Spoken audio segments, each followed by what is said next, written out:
Ladies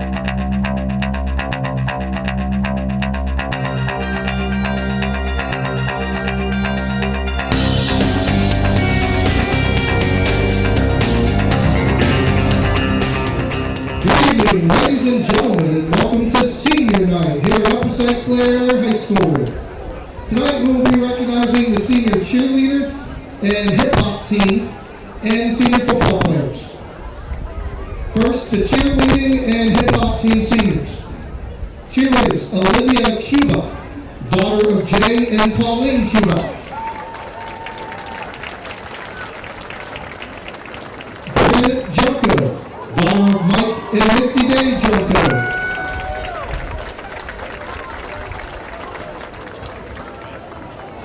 Jenna Mantell, daughter of Jesse and Carol Mantell.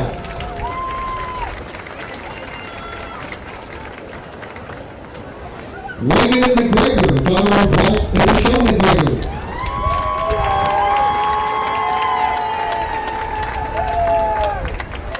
Ava Pasquini, daughter of Brian and Megan Pasquini.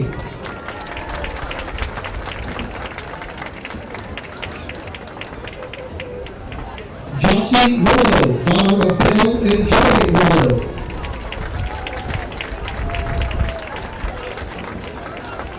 Let's hear it for our senior cheerleaders.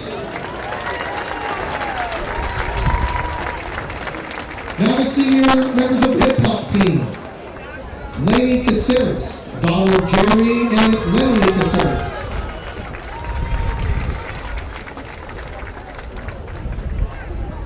Let's hear it for our hip-hop senior.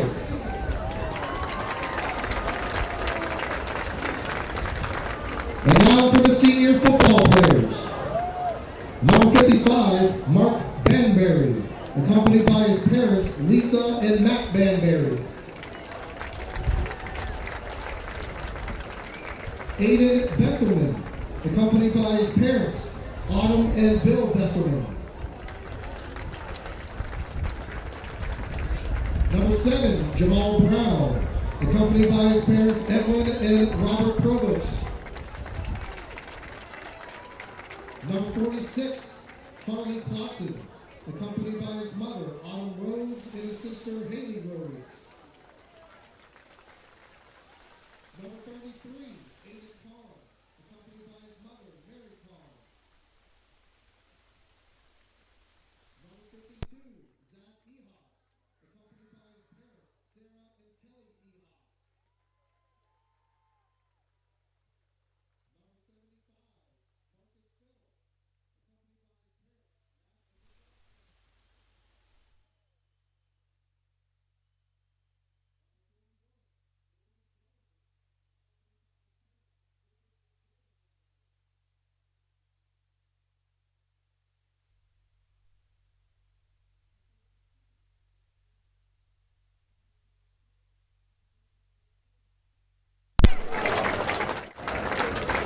Number 10, Jacob Huffnagel, accompanied by his parents, Michelle and Jeff Huffnagel. Number 51, Tyler Kirk, accompanied by his parents, Jennifer and George Kirk. Number 43, Ty Lagoni, accompanied by his parents, Jeff Lagoni and Heather Gallagher. Number 53, Jacob Lipinski, accompanied by his parents, Robert and Jessica Lipinski. Number 5, Cody Marr, accompanied by his parents, Kevin and Mandy Marr.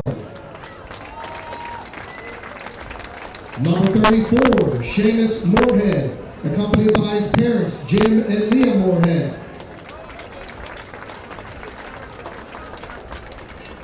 Number 90, Yanni Pelios, accompanied by his parents, George and Maggie Pelios. Number 35, Hunter Schreck, accompanied by his parents, Tim and Jessica Schreck. Number 21, Levi Schwimmer, accompanied by his parents, Kelly Schwimmer and Chuck Schwimmer. Number 45, Ty Shields, accompanied by his parents, Heather and Jason Shields.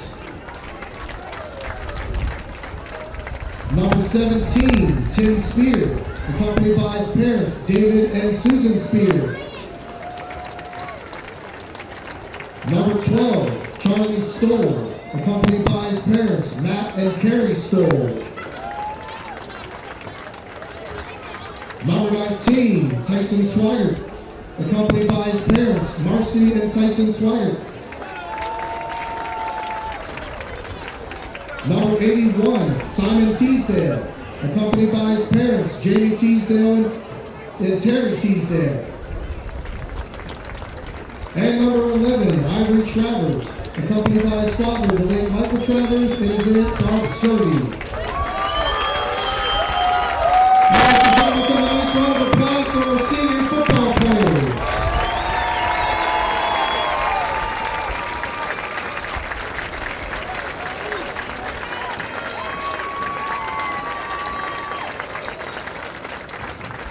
And let's have one final round of applause for all of our cheerleader, hip hop, and football seniors.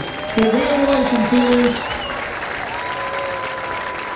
At this time, would you please rise? And gentlemen, please remove your hats for the playing and singing of the national anthem, followed by our alma mater.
And now, our Legacy Salute, originally borrowed from the West Virginia University Marching Band. This is in honor of the class of 2023 seniors. Victory March!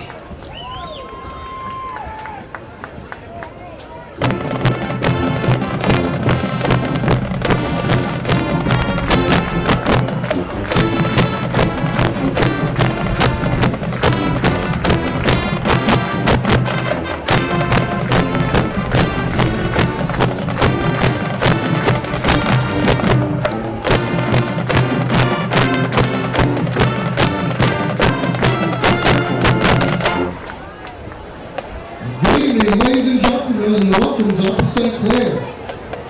You are paid your confirmation admissions to this event entitles you to enjoy an exhibition of skills developed by the students in an educational setting. Please give these students your positive encouragement and support. Booing, taunting, or intimidating the officials or opponents is unfriendly and unacceptable. Tonight's officials: referee Bill Heitkamp, umpire Jim Connolly, head linesman Dave Paparello. Line judge, Rich DeMary. Side judge, Mike Morsischak. And field judge, Keith Jericola.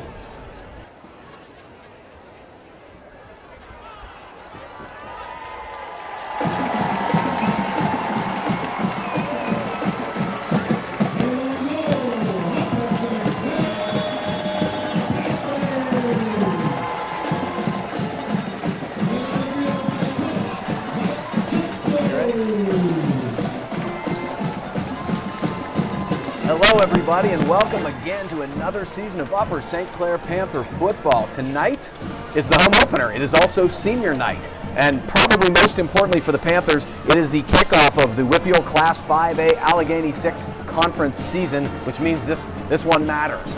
Joining me, I have the pleasure to bring across one of the former standouts from Upper St. Clair football in recent times, 2016 graduate, also a standout defensive back at Case Western.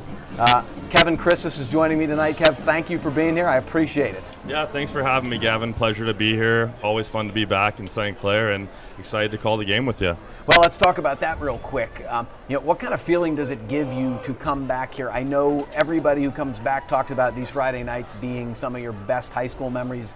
Does it bring you back sort of immediately when you get here? Oh, no question about it. I get so many fond memories, and it's just a pleasure to be back. Love seeing the all-black uniforms here for the Panthers. It brings back that Coach Render mentality of just going to pound the football and have a great game from the Panthers.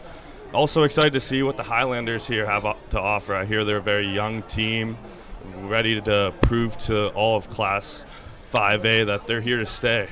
Yeah, well, you mentioned two things I think that are probably worth discussing. First and foremost, I talked to a bunch of the coaches and a bunch of the kids, and they seem to think it was going to be a ground and pound type game. Baldwin likes to go multiple. They like to stick bigger guys in the backfield. They're going to try to run it. And, they played a very good Thomas Jefferson team last weekend and battled them. It was a very competitive game into late in the second half. That's a good sign for Baldwin. So, the other thing you mentioned is the Allegheny 6 conference this year is going to be an absolute dogfight. You have Bethel Park, who beat Mount Lebanon last week. You have a 2-0 team in Peters Township. You have an always powerful team in South Fayette, and then the defending champs in Moon. And then these two squads, it is going to be every single conference game is going to be a dogfight. So this is a big one for both teams, no question about it. Yeah, it sounds like just how I remember it, every game being an absolute dogfight, every game being as important as the next, and just got to take it one game at a time here. An absolute beautiful night here in Pantherland. Excited to see what we're working with here. Yeah, it couldn't be a better night to play football. We're still in the high 70s at this point, and the sun is sort of setting. Panthers are in their home blacks, the All Blacks, which are just beautiful. Baldwin in their road whites. The Panthers come in with a 2-0 record, have not really been challenged yet. Two mercy rule type games. They won at Norwin and at North Hills. The Highlanders had an easy romping victory over Brashear in week 0. And then last week in week 1, as I mentioned, they had a battle at Thomas Jefferson. Came up on the short end of it, but I'm guessing they probably took a lot of positives away from it, given that Thomas Jefferson is a historically powerhouse program. And, Baldwin, they were in 6A the last couple of years. They're down in 5A this year, which I'm sure is fun for both schools. You love to have the geographic rivalries in most of your games. And this will be two fired-up football teams, no question about that tonight. Yeah, and it looks like we're just gearing up, getting ready for kickoff here. And as Gavin mentioned, St. Clair in the all-black uniforms, and we got Baldwin in the purple bottom and all-white tops. So the Panthers are going to kick off and put it into play, and with that, we will get to see the powerful leg of junior kicker Bennett Henderson, who's one of the better kickers I've seen in recent memories. He's had, I'd say, probably 50% at worst touchbacks so far this year, and special teams has been such a big factor for the Panthers. Their field position game was unbelievable last week. It seemed like every time they were pinning North Hills inside the 20, and I'm sure in a game that a lot of people are going to try to run and control the clock, that's huge. Yeah, I think very, very slept-on aspect of the game is special teams in high school, and when you can take advantage of it, you tend to put your team in positive positions. And here we go, folks. The kick is off to the 5. So Henderson does kick it, not quite as deep as he's used to. There is a little gap here. A pretty good return there. It looks like 41 Gordon Groniger brings him down. The senior does, but that was Andrew Sharp, who I believe is a fullback on the roster, number 31. So shorter kick, and that's pretty good field position for Baldwin starting at their own 30. So let's set the scene here, Kev. The guys I was told to watch about in the passing game, number one, Devontae Jones, who's had a long touchdown again, and now they're pitching again. The big guy's going up the middle, and he's powering forward. Pretty good gain, gets about 4. Zach Ehas, number 52, the senior, does bring him down, but not for a gain of 4. Yeah, 4 yards in the cloud of dust on that one. Just a standard fullback dive on that. But they're ahead of the chains already on second down, and we'll see what they're coming out. They're switching up personnel here on both sides. Yeah, it was interesting. North Hills just couldn't get out of their own way on first and second down. They were in third and long constantly, and that's not a good thing to do against a team that can really rush the quarterback. So this is what I was talking about with the fullback in the backfield. You're going to see this a lot, I was told by the coaching staff. Looks like it's a pistol formation with one strong back. Ooh, it's a bad high snap. But he's through, and he's got a lot of room here. Ooh, They gashed the Panthers pretty good. So it was a pistol formation, but again, big number 31, the fullback who returned the kick, Andrew Sharp, direct snap to him and a big gainer. Yeah, even with the bad snap there, as we noted, still got the first down and had a bunch of blockers in front of him, made a couple good cuts, and got ahead of the sticks already at midfield here early on for the Highlanders. So it'll be an interesting test for the Panthers. They've been so dominant on the line of scrimmage the first 2 games, but this will easily be their strongest test in that situation. So first, new set of downs here. Again, direct snap. This is the quarterback, I believe. Not quite as much there for the Highlanders. John Kozar, number 11, is the starting quarterback, and he got about 3 there, but not bad. The point of attack was a little stronger there for the Panthers. Yeah, they tried to spread him out there with trips formation to the left, and yeah, the Panthers were stout in the middle there, only giving up about 3 yards. You got Ehas in the right end spot, Banbury at the nose, Marco Carone, the junior, number 78, at the left end spot. But it looks like the linebackers are creeping up a little bit here. So we got about 2nd and 7. Another low bad snap. Kozar's back. Looks like Banbury's being held in the middle. They throw it, and they got their man, number 6. And that's a nice little pass. Again, and that is Keith Minson. And that's the second bad snap we've seen, which is something to follow. But both plays have gotten positive plays despite the snaps. Yeah, surprising there. I think maybe the bad snaps are having the Panthers react a little slowly, but a big gain there for the offense. They're already in Panther territory, approaching the 30. I will say I thought Banbury was held right at the point of attack in the middle. But hey, if it's a clean game, they don't want to throw flags. I'm totally fine with that. So long as it's consistent. Yeah, letting the boys play for Absolutely. sure. So, all right, now it's a full spread. This is going to be a wide receiver screen. Good job by Huffnagel. We can't bring him down. Good pursuit by the Panthers to finally get him, but they still got about 5 or 6 yards. That is unusual. Jacob Huffnagel is such an outstanding tackler at the corner spot, but skipped through it and got about 5. Yeah, Baldwin here getting ahead of the sticks early, which is crucial. Spread them out again for the Panthers, and just a nice typical wide receiver screen. Got 5 yards in the cloud of dust again. This is interesting. They've been very multiple in terms of they're doing all kinds of sort of exotic things with their formations. A lot of credit to the coaches here. Now it looks like it's the Wildcat again with the pistol with the man guy, and he's going right behind him, and he's going to get. So they got him that time. I see the laundry on the field. It was clear as day. Like you mentioned, point of attack. I think it was the center or right guard just holding our nose tackle, clear as day. So that's the second time where both Banbury, number 55, who's just an absolute stud on the D-line, and 78, Marco Carone, have gotten upfield immediately on the snap, and they've sort of gotten held, and this time they got it. So good sign that time for the Panthers. They're trying to get their pursuit and get off their blocks. Yeah, can't be doing that if you're Baldwin. Can't be moving backwards after a few positive plays. Now they're way behind the sticks.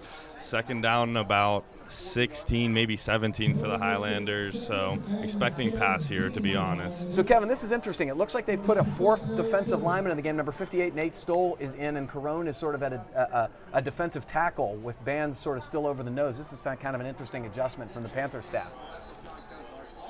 So timeout from Baldwin. In that formation, seemed like they were going to do a max protection, which means they were going to bring in as many people as they can to block and probably run some sort of 2-man route, which would have probably taken a lot of time to develop, but it seemed like they were trying to take somewhat of a shot there. Interesting. What would be your analysis there of the Panthers going away from their base 3-4, bringing in Nate Stoll, who is a sophomore starting offensive lineman, into the defense there? Is it something they're seeing that they feel like they need to load up the line a little bit? Yeah, maybe just from that, like I mentioned, max protection look, they saw that they had a few more linemen there for Baldwin, and maybe they just want to be a little more stout up front in the interior. Well, now that they're in a more passing situation, it looks like they have reverted back to their base 3-4. I've mentioned the guys up front. Let's talk about the linebacking core that's been so outstanding this year. You have Shea Moorhead, number 34 in the middle, Jamal Brown, number 7 at the one linebacker spot, Ivory Travers, number 11 on the other outside spot, and Aiden Kahn in the middle. But now Stoll coming back in, so they're back to the 4-3. Yeah, and formation into the boundary here. Oh, it's some sort of trickery. They got him. He's wide open.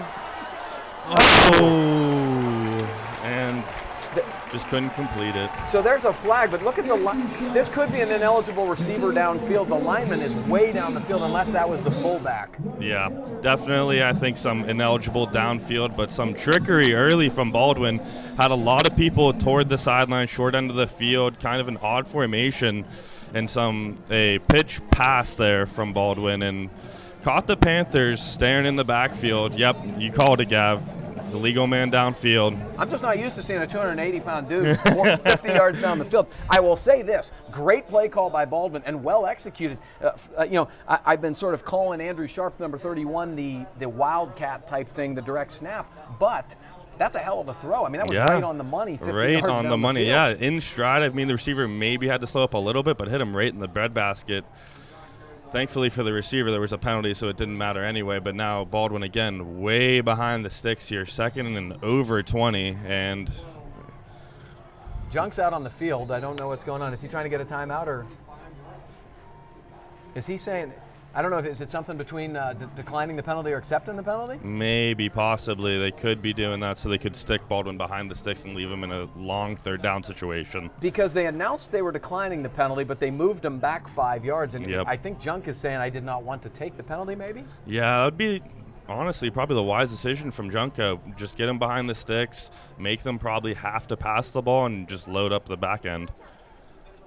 Yeah, I have to guess without knowing that is probably what the discussion is. I think 3rd and 17 is an enviable position to be in, so I'm not sure you need to back them up any further behind the sticks. Yeah, no question about that. We'll see here. Now the refs are having a little huddle of their own.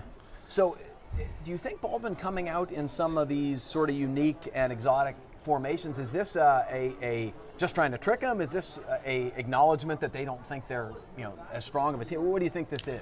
Yeah, I think they're trying to give them a lot of looks early, trying to catch the Panthers possibly just a little excited. It is a senior night, a lot of emotions going through the players' heads and bodies and whatnot, and maybe just trying to catch them sleeping early, try to get a quick score up on the board, and maybe make the Panthers play from behind a little bit, something they're not used to so far this season. Yeah, I got to give them a lot of credit because this is the best an offense has looked against the Panther defense all season. So, kudos to the Highlanders for coming out with something interesting.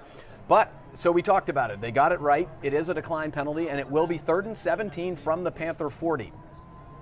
And this will be really interesting because now I don't think some sort of play like you had on 2nd down is going to fool anybody. I don't think the Panthers will be quite as aggressive towards the ball. Yeah, no question about that. I think the Panthers are getting the coaching advice of keeping everything in front of you, keep your eyes on your man, where they're supposed to be, and just keeping everything in front of you. No big play here, hopefully, for the Panthers. But 3rd down and 17 coming up.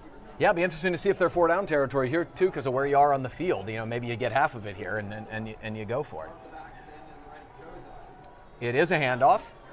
Sharp's got it again. Nice tackle by Shea Moorhead from the pursuit from the backside. Shea Moorhead, number 34. Flag down. I saw some late contact there. I hope it's not a late hit on the Panthers for maybe some unnecessary roughness, but we'll see what the ref says here.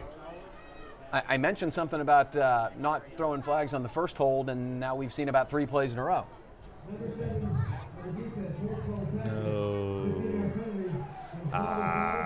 I don't agree with that one, What did Gav. They called a horse collar tackle on Jamal Brown, and I just don't agree with that one. I think it was no doubt a physical tackle, but he did not get him by the horse collar. I think the refs are doing Baldwin a little bit of a favor here. So Baldwin gets an automatic 1st down and is approaching the red area. Yeah, it really looked like a shoulder pad on the tackle there, to be honest. But we do have a really good view, but we are far, so we'll give them the benefit of the doubt here. But that on a 3rd and 17, that is a really bad break for the Panthers. So new set of downs for the Highlanders. The Panthers have got to get tough here.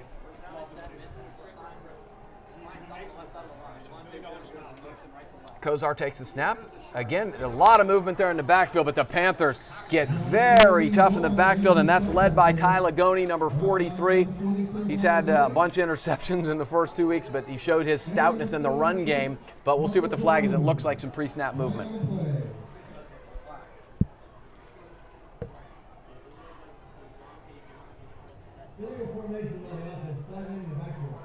All right, so Jones was not on the line of scrimmage, and again, the Panthers have the same analysis in terms of but they're going to take the penalty this time, move them back. But it looked like a better pursuit to the ball there by the Panthers. For sure, got him right in the backfield for a no-yard gain, and like you said, with the penalty now they are behind the sticks again for Baldwin. They're probably looking for maybe a little bit of a chunk play here. You could see them take a shot early, or maybe some sort of wildcat formation. We'll see. Yep, we're seeing the wildcat. Yeah, it's very interesting. And number 6 now is in the backfield, who is the backup quarterback and a receiver. That's Keith Minson, who already had a reception earlier. But it's Sharp. He gets it again, and that is Ehas again. Oh, he stays on his feet. A nice run for Sharp to get back to the original line of scrimmage. Ehas was in the backfield, but couldn't bring him down. Sharp is a big, strong kid, I'll tell you that. Yeah, he's a physical runner, if I do say so myself. Early on, he's taken at least 1 to 2 people to bring him down, running with a lot of heart. Got to give it to the kid. And now Baldwin's, like you said, back where they started, 2nd and 10. Now not as bad behind the sticks, and we'll see what they got up their sleeve now. Yeah, Coach Junko and Coach Robbins, when I talked to them, have been very encouraging in terms of the way the Panthers have tackled so far. It's so important, but they have not been quite as sharp early here. It's Sharp again. He going to the outside. Oh, great stuff from Carone. Marco Carone does a beautiful job getting him to force back inside, and then Banbury crushes him, cleaning up in the middle. Yep, great defense there from the Panthers. Like you mentioned, number 78, making him go back inside, and just the pursuit getting to the ball carrier. Love to see it. And now we have 3rd and 10, optimal for the Panthers. We'll see what they can dial up here. Yeah, the Panthers, it seemed like the line of scrimmage, which has been so excellent this year, was a little bit on their heels early on. Now you're starting to see them attack a lot more. They've had a really good few plays here. So 3rd and 11 is the scene. The Baldwin is in more of a spread situation. Kozar is back in the game of the quarterbacks, but it's Sharp again. He going to take it? He going to run inside? Oh, ball's out! Oh, and I think the Baldwin left tackle did jump on it. Boy, that ball did pop out. It looked like Shea Moorhead, again, number 34, came in with his hand and punched that ball out. But a little unlucky for the Panthers, but you still have about a 4th and, let's say, 5 or 6. It looks like the lineman who jumped on the football might be a little shaken up. No, he's up. So what does Baldwin do here? Not everybody has a Bennett Henderson who, you can kick from here, but this is pretty manageable the way they've run the ball. For sure, very manageable, but like I mentioned and you mentioned, special teams is crucial. This would be nice to walk away with points early on your first drive, but Baldwin opting to go for it. Like you said, 4th and manageable. We'll see what they can work up here. So this is a little more of a spread here, but Sharp is next to him in the backfield. Kozar's rolling. He's looking, he throws it up, and there's nobody home, and that is going to be a turnover on down. So the positive, if you're a Highlanders fan, is you ran 6 minutes off the clock, you moved the ball, you possessed it, you did a lot of good things, but the positive for the Panther side is no points, no harm, no foul, and they get to get the offense on the field 0-0. Exactly. That was a great defensive stand from the Panthers, got pressure to the quarterback and was able to cover everything up on the back end. Quarterback had no place to go with the ball and just basically threw it away. Yeah, the Panthers' coverage down the field has been marvelous so far this season. You have an all-conference defensive back in Jay Kuffnagel back at the one corner, and you've had a bunch of guys do well in the other corner, and then Aiden Besselman, who is an all-Whippeal safety. So really impressive stuff from the Panthers, and now this will be Julian Dallum, the sophomore, and Jamal Brown in the backfield in the eye. Oh, good cut. Not much to work with there for Jamal. Kind of got rolled up on there a little awkwardly. Thankfully, he's coming up with no apparent limp, but no gain there for the Panthers as Baldwin pursuit got to him quickly. Baldwin's got a lot more size on this defensive line than anybody they've played this year. 79 Bobby Benton is a big guy. 58 Victor LaQuinta, also very big. Tyler Carter, 51. So those three down linemen are bigger than anybody the Panthers have seen so far. It'll be interesting to see whether they have more trouble moving them than they have early. This is Jules. Throws wide. Ooh, good block there from number 4, Besselman, cracking back on the outside linebacker. Nice gain for the Panthers, getting to third and manageable. Yeah, you like to see that after not a big gain on first down. To, get four on the wide receiver screen. Besselman is a physical kid, and he did a nice job on the block there. So, we've gone to 3rd and 5 here, and the Panthers do better in these short yardage situations. They run the ball a lot better. They don't want to get behind the sticks either. Dallum rolls right. Being chased. Has a man. He's got Seamus Moorhead, number 34, the senior tight end. Great catch, great throw. Panthers move the sticks. And I said it quickly because Dallum had some defensive presence there. If he led him into the DB, he could have either gotten his tight end out and could have gotten a nasty hit, but threw a little behind him so he could stop and make the catch and get ahead of the first down. That's a pretty big play, Kev. You don't want to go 3 and out on your first series, especially after the other team had the ball for a long drive. So that's a big conversion. Nice throw from the sophomore. So Dallum now in the shotgun again. He going to cut a field. Good block by Jamal Brown. Great blocking. Get to the outside. Cody had him on the nice stuff from Dallum. A bunch of good blocks. Not only did the line do a good job, Jamal Brown, lead blocker as a tailback, and then Cody Martin, the big receiver, the senior on the wide side, really well blocked. About a 12, 13-yard gain, another Panther first down. Yeah, I love seeing that from the skill players, getting out in front of the QB, laying some crucial blocks, basically going untouched for about 10 yards. And, yeah, Panthers moving the sticks now, getting towards midfield. Yeah, Panthers have put up huge yardage in the run game, both their first 2 games. And it is the expectation. So, Baldwin knows the same thing. Baldwin's got 7 guys around the box, and the Panthers going to have to be probably a little more interesting. This is Dallum wide again. Jamal's leading the way. Jules cuts it up, and another nice gainer, probably about 8 or 9. Good stuff from the Panthers right now. Yeah, if it ain't broke, don't fix it again with the QB carry. Getting ahead of the sticks. Now they got a nice short second down. I could see the Panthers possibly taking a shot here since they're so ahead of the sticks and in opponent territory. So, yeah, I love the 2nd and 1 play. You feel like if your line is this good, you can afford to be aggressive because you figure you can get it on 3rd down. Now they're going to go wide receiver screen. Here's Besselman. It's well tackled, but it's an easy first down. Yeah, nice easy pitch and catch there. Nice and simple. Just get them the ball quick and get them ahead of the sticks.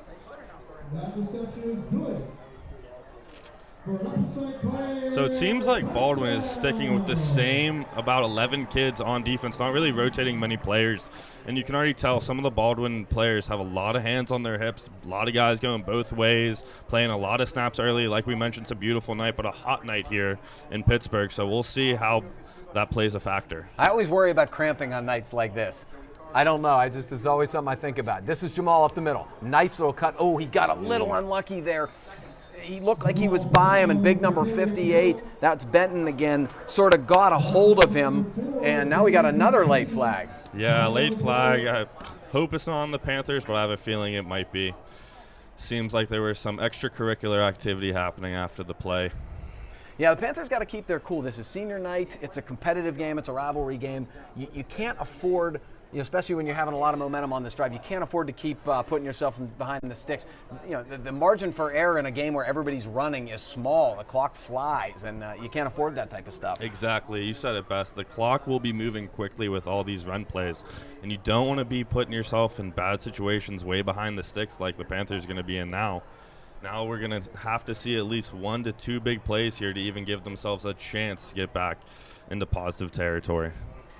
Well, while we have a break here, I got to give a shout out to a couple folks. So if there's an absolute legend who is the defensive coordinator for Baldwin. So if you're seeing a lot of smart, exotic stuff, Upper St. Clair legend Danny Cafaro is their defensive coordinator. He's an member of the Upper St. Clair Athletic Hall of Fame, one of the best football players I can ever remember in my tenure here, and a good friend of mine as well.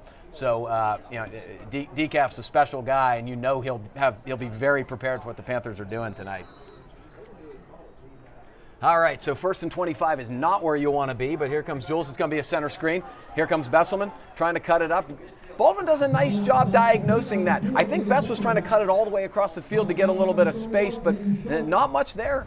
Yeah, I like the play call, but yeah, sadly just not what the Panthers were looking for. Still very much so behind the sticks. We're probably looking at somewhat a second and about, 15 here for the Panthers. Yeah, something like that. But I agree. I do like the call, and it is something I think that you're going to try to get it back in chunks. You're now on their side of the field. You're in positive territory, so. Well, it looks like they didn't move him back that far. I wonder if because the penalty was way down the field, it was a spot foul. Oh, taking a shot up here to Besselman, and he's got it! Boy, nobody high points a ball like Aiden Besselman. Is that beautiful stuff? Yeah, you kind of have to feel bad for the defensive back there. Not much he could really do. He was right in his hip pocket, but Aiden just went up and over him and made a great contested catch. Now the Steelers are in positive territory in the red zone, looking to make a strike early. And now here's where they go tempo. And when you have a hot night, going tempo can be really effective. This is AC, Aiden Kahn, the senior tailback. Gets about one, but again, the Baldwin defensive line has been really stout at the point of attack. But boy, Besselman, man, when you have the combination of speed, athleticism, and strength and competitiveness he has, you understand why the Division I offers have rolled in for Aiden. Yeah, for sure. Definitely going up and attacking the ball. Not to mention he has Ivy League academic credentials. Yeah, you'd love to see that from your players. Jules, nice little cut, just couldn't quite sneak through. Got about 3 to set up maybe a 3rd and 6. Kev's a Case Western guy. His brother was a Harvard guy. Upper St. Clair has a big tradition of guys playing football in college at great academic institutions. Oh, here we go, Gav. We got a guy already cramping here. Yeah, I don't like to say that because then I feel like I'm jinxing people. Yep. So. Going to give another shout out while we have a stoppage here. We're blessed to have former Panther nose tackle and Allegheny College nose tackle Matt Hogia listening. Hogs has been into coaching a long time, and he actually complimented the broadcast. And Hogs is not a guy who's going to give you a compliment if you didn't earn it. So, Hogs, I appreciate you watching, and I'm thankful for your praise because, like my parents, they're going to compliment the broadcast, but Hogs is a little tougher critic. Yeah, if anyone who knows him, I was lucky to be coached by him. Yeah, if you get a compliment from him, that means you're doing something right. Yeah, it was kind of like when Coach Render told me I knew football last year, and it was one of the highlights of my broadcasting career, being that I never played or coached football. It's why I bring in people like Kevin to analyze this, because it's just not my, it's not my forte. I'm a basketball coach, but so it looks like that is probably just a cramp, which is the good news. You don't want to see anybody hurt. But it is especially, some of these Baldwin kids are just really big kids. This is a tough night with the heat. Yeah, and like I mentioned, you're going to see a lot of guys from Baldwin playing both ways, playing almost, if not every snap for the Highlanders. And it's going to be tough. We're going to see how well they're conditioned early here. It's a hot night in Pittsburgh, still in the 70s. And like Gav mentioned, they're going to be running tempo here for the Panthers because they know they don't run too many deep for the Baldwin Highlanders. So we'll see how long they can last. So we got about a 3rd and 7, 3rd and 8 here, Kev. What do you think Coach Jung comes up with here? Any ideas? I don't know. Based on the formation, I'm seeing trips left, but you also have Besselman one-on-one into the boundary. I could see him either go into Besselman or maybe having some sort of route combination up top to the field. It's Jules. Looking right at Besselman. It's a slant. It's a touchdown. There it is. You just aren't going to stop that. And I love Kevin really called that. What you're doing there is having 3 receivers left, knowing you're going to get an ISO matchup on Besselman. Quick slant, touchdown, big hit for the Panthers. Yeah. Yep, Besselman ran a great route, really sold like he was trying to run a fade to the corner and then just cut on a dime right under the defender. Wide open, good pass from the QB, and now we got 6, probably 7 here. Don't want to jinx it, but got a great kicker here for the Panthers. Let's see. Unless it's blocked, I would give Bennett like a 99%. I don't think he's missed a place kick without the one getting blocked in his career. And a little inside information, I did do some holding in high school. That also is a very forgotten part of the operation. The snap and hold, although they do look easy at the professional and collegiate level, there can be some mishaps from time to time, but a nice clean operation there from the Panthers and a nice 7-point lead here for the Panthers as we're wrapping up the first quarter. Yeah, it feels good. We've got a minute and 2 left here. Panthers do have a 7-0 lead. Got to feel good on your first drive to, both teams drove the ball, but the Panthers get 6. The other thing is you have a sophomore quarterback making his first career start, and every throw he made was right on the money. That is a really nice sign for the confidence of Julian Dallin. For sure. Telling me he's a sophomore quarterback, he doesn't even look like a sophomore quarterback. Looked poised Did not look like he was frantically looking around, knew where he wanted to go with the football at the beginning of each play, and got it where it needed to go. I'm not a big guy in comparing people to their siblings, only because I just think it's unfair and it cheapens everything. But, Ethan Dallin was such a special quarterback for the Panthers. He plays now at Case Western in the slot, actually, waiting his turn to be the quarterback. He and Julian, I've gotten the privilege of coaching them both. They are very different kids. They are wired very differently. But it's hard not to see, in terms of the movements and some of the things, it's hard not to see some Ethan and Julian. Yeah, for sure. Both athletic kids, which I love at the QB position. Love a guy that can not only pass the ball, but also be that dual threat runner. And let's see another kickoff coming away. Let's see if Baldwin can get a big return, hopefully. Now that's a good kick. Yep, yeah, no shot. It looked like his first kick, he almost was strategic, like high and short or a return kick, and that one was the typical one where he just booms it way into the end zone. Yeah, giving the returner no shot at having any sort of return on that. So we're going to put Baldwin, I believe. I'm not sure if it's still a 20 or 25 in high school, but still going to have a full field to have to work with. But we'll see what the Baldwin Highlanders can call and dial up here and hopefully get some ball movement. I can tell you it's the 20 only because I made that mistake last week. Yep, haven't been back to my high school games enough, but yeah, on the 20, got a full field to work with. Seems like they're spreading them out a little bit with the typical QB back there.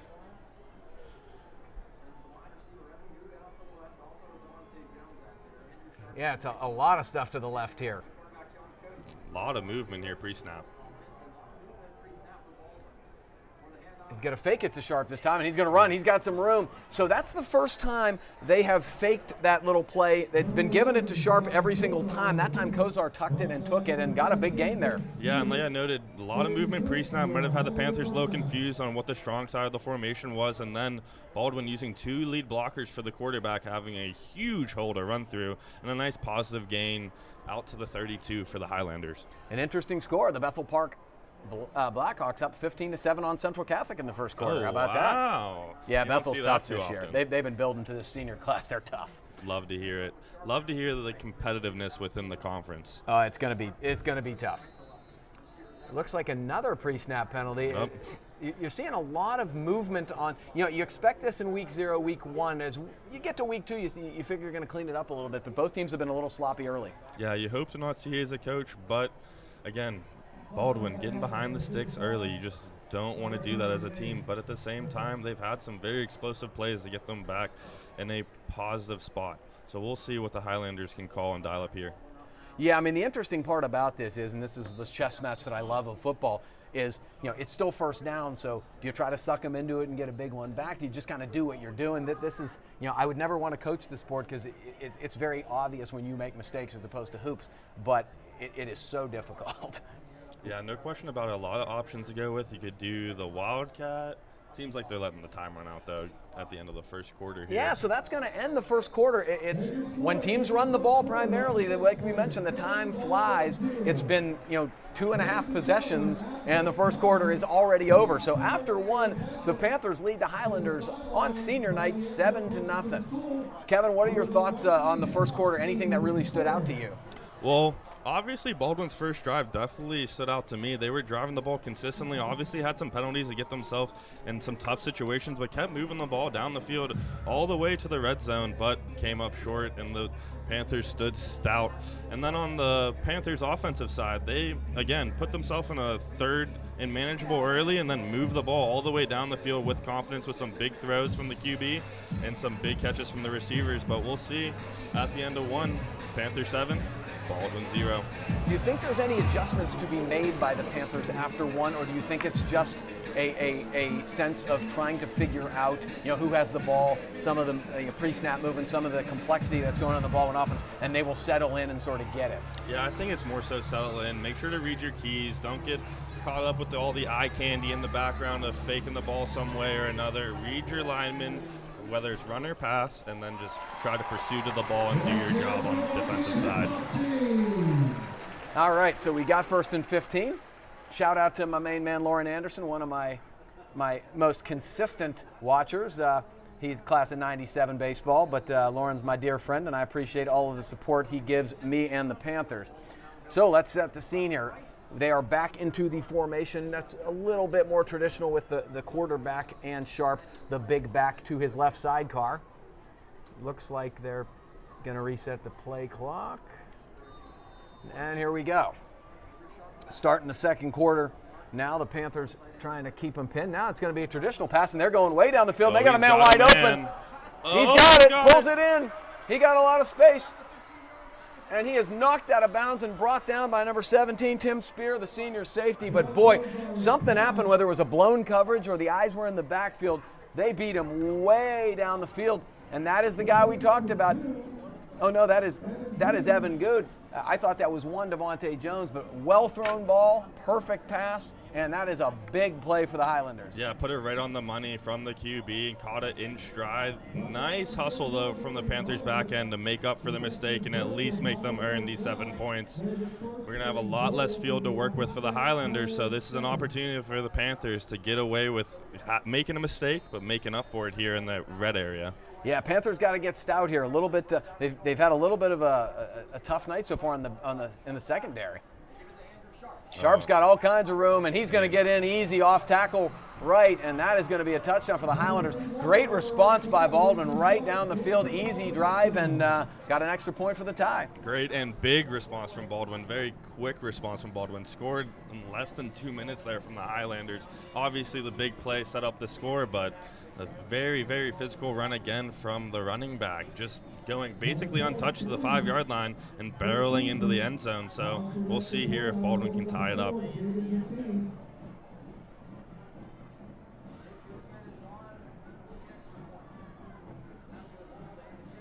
And right through. So the Highlanders have tied it up. Jay Kuzman kicks it through, and we are tied at 7.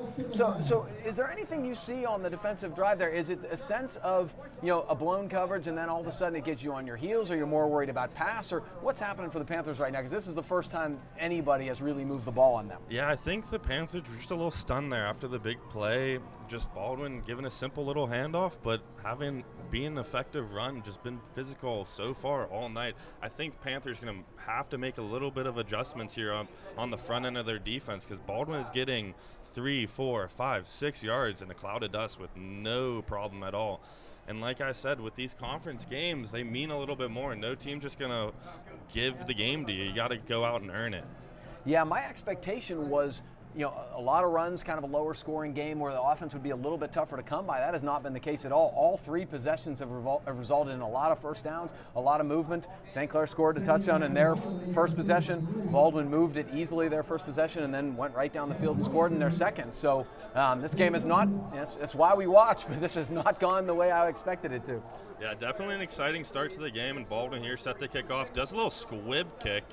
Makes it all the way back to the returner. Oh, they got some big blocks. He's got an edge. Big block. He could get it.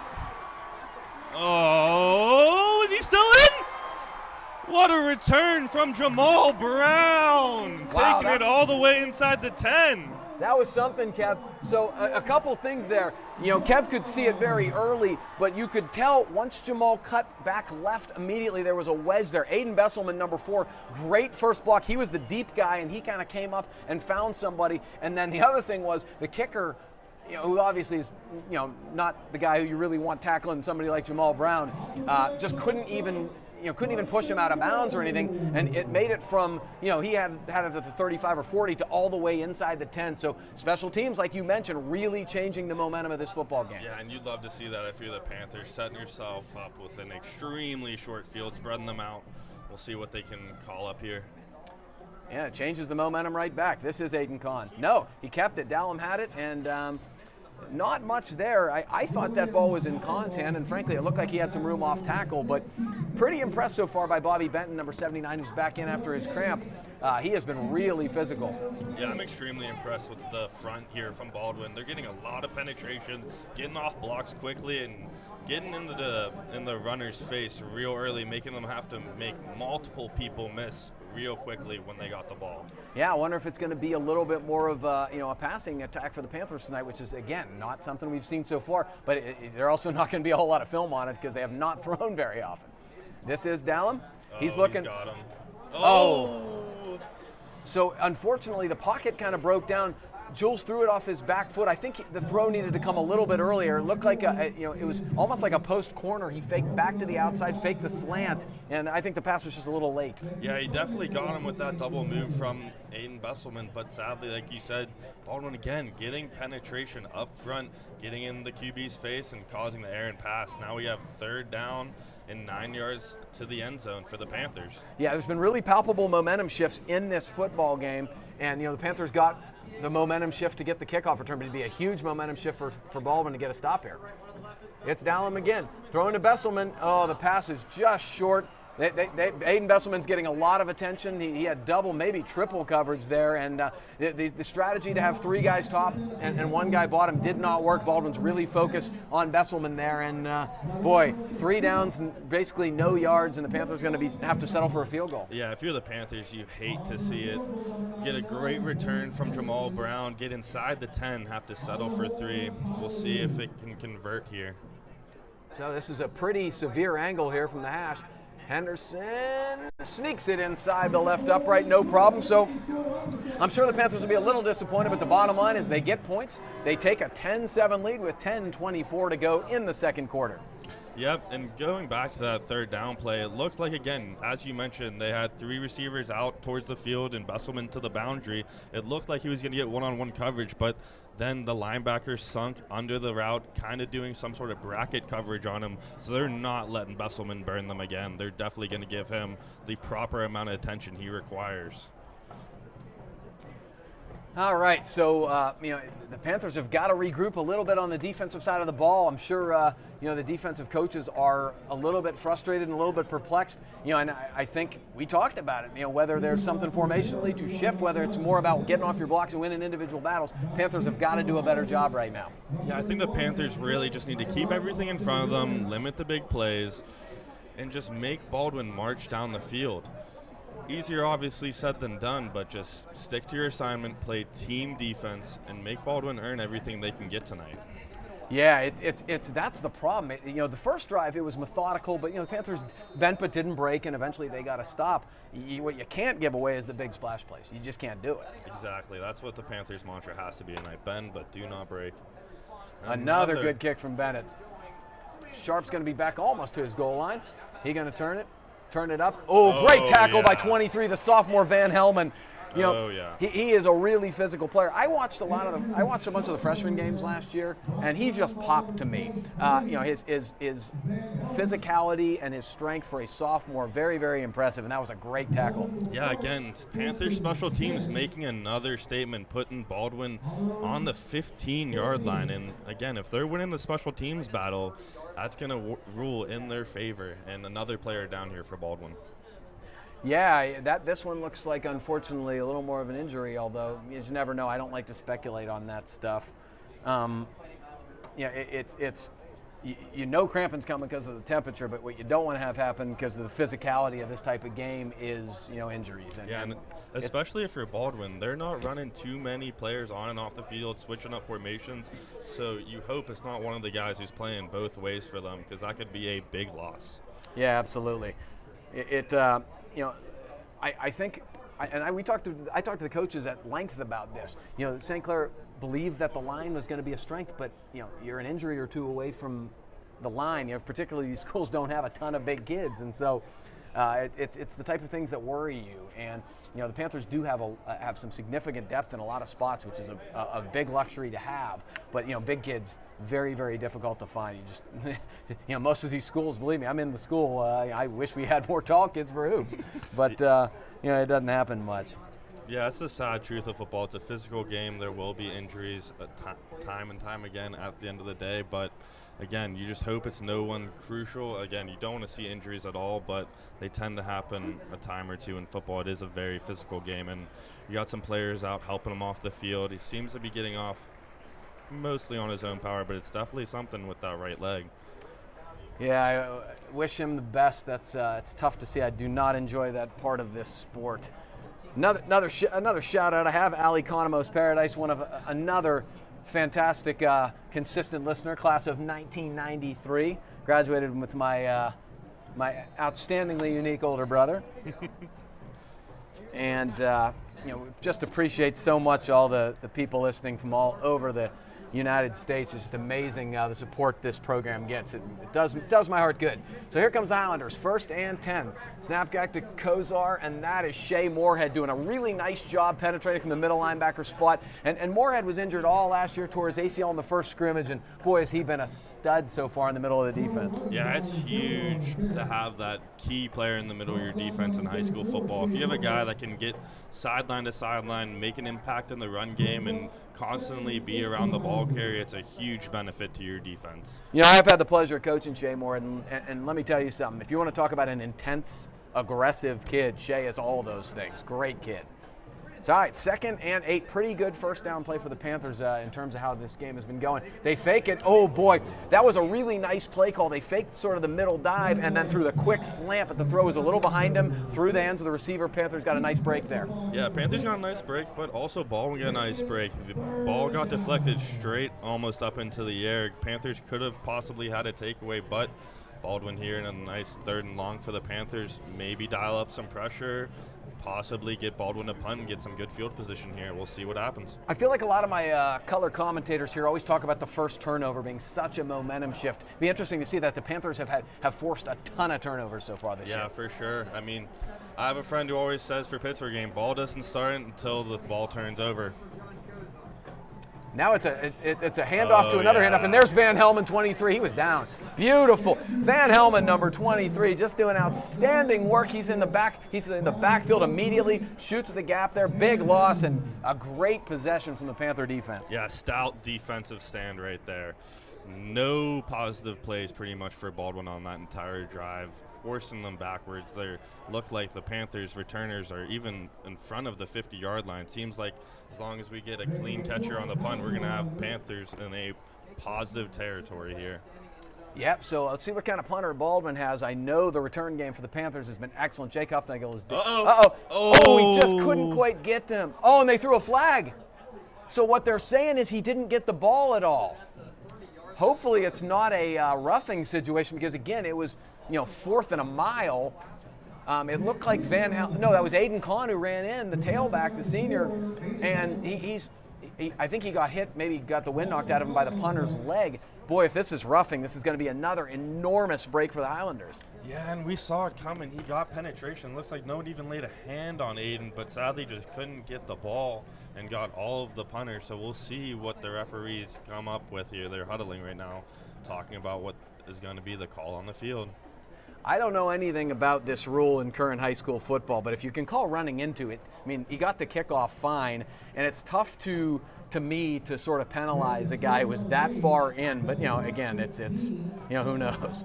Yeah, again, I'm not too familiar with the high school rules with roughing and running into the kicker. Running into the kicker is when it's only a 5-yard penalty and you're not going after that plant leg of the punter. But roughing the kicker is when you take out that plant leg and is a 15-yard penalty and automatic first down. Let's see what the ref calls here.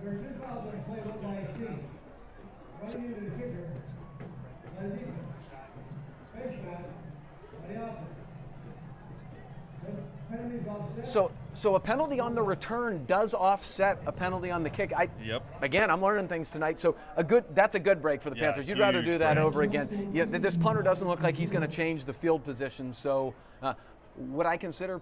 I know that was a bad snap. Would you consider putting the return on based upon what happens, or knowing what that snap was like, would you go after it again? I'd go after it again. I mean, the punter is literally feet in his own end zone. If you can get a block, you're pretty much guaranteed a safety or a touchdown. I'd send everyone, to be honest. You got 2 returners back. I'm not really trying to set up much of a return personally, but we'll see what the Panthers dial up here.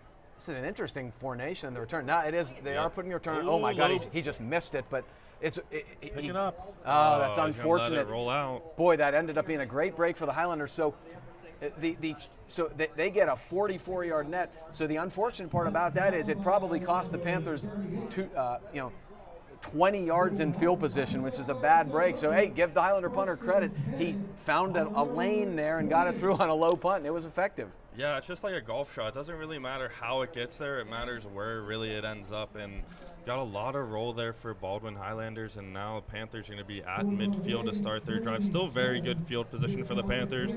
Let's see if they can roll some of that positive momentum from their last opening drive and see if they can get 7 on the board here. Apparently, my sister really liked that description of my brother. Shout out to my sister. Shout out to my sister for paying attention. Thanks, E. I appreciate you listening. Here comes the pitch to Brown. Good block by Aiden Kahn in the backfield, but there are the Highlanders. They have been super aggressive in terms of getting into the backfield at the line of scrimmage. They blitzed a bunch of backers there, too. Will Martin in to make the play there. Yeah, and I see your man, Danny Cafaro, pumped up on the sideline after that play. A lot of penetration there from Baldwin and got the negative play from the Panthers. So the Panthers are going to be behind the sticks here early on 2nd down and long. Yeah, Dan Cafaro, I mean, he's a dear friend of mine, so I'm obviously going to compliment him, but he's a sharp guy. He really knows his football. I love talking football with him, and he's come up with a really aggressive game plan here. The Panthers, be interesting to see if they're going to have to go down the field a little bit over the top. Yeah. I mean, look at the numbers around the ball. I'm seeing Besselman right now, one-on-one on the outside. 11's kind of getting out to him, but he's got space. They're going up top. He's got him, and he comes down Yeah, with he got it.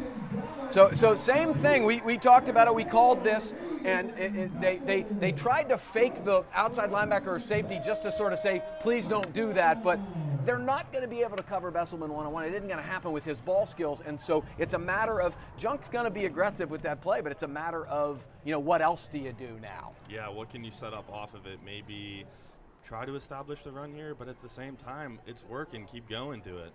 Yeah, fabulous. Good throw by Dallum. Great stuff at the point of attack from Bess, and Panthers in business here at the 26. Now it's a slant. This is Huffnagel. He cuts in, and he's going to get all the way to the 5, a 21-yard gain on the slant to Jacob Huffnagel. Beautiful stuff from Julian Dallum. And the Panthers are rolling, seem to be moving with a bit of tempo, looking back, trying to get the play from the sideline, but not subbing anyone, trying to get something here quick down on the 5-yard line for the Panthers, see if they can punch it in. It's a good sign, Kev, because the Panthers have been very run-heavy the first couple games. It's nice to see the versatility. If you're going to take away the run, can we throw? Julian Dallum's answering the questions right now. This is Jamal Brown. No, he isn't. He fakes it. Here comes Dallum. What a block on the – look at that block by Besselman on the corner. He had a guy – that's a pancake. That is a pancake from your receiver, which you'd love to see. A nice physical block on the edge, basically giving the defensive back no chance of making a play. All the QB had to do was make one guy miss and then had a pretty much walk-in for the touchdown here. And now the Panthers are up hopefully by 10 here early in the second with still some time to play. So it's tough not to be impressed right now with Julian Dallum. Here comes – oh, they're faking it.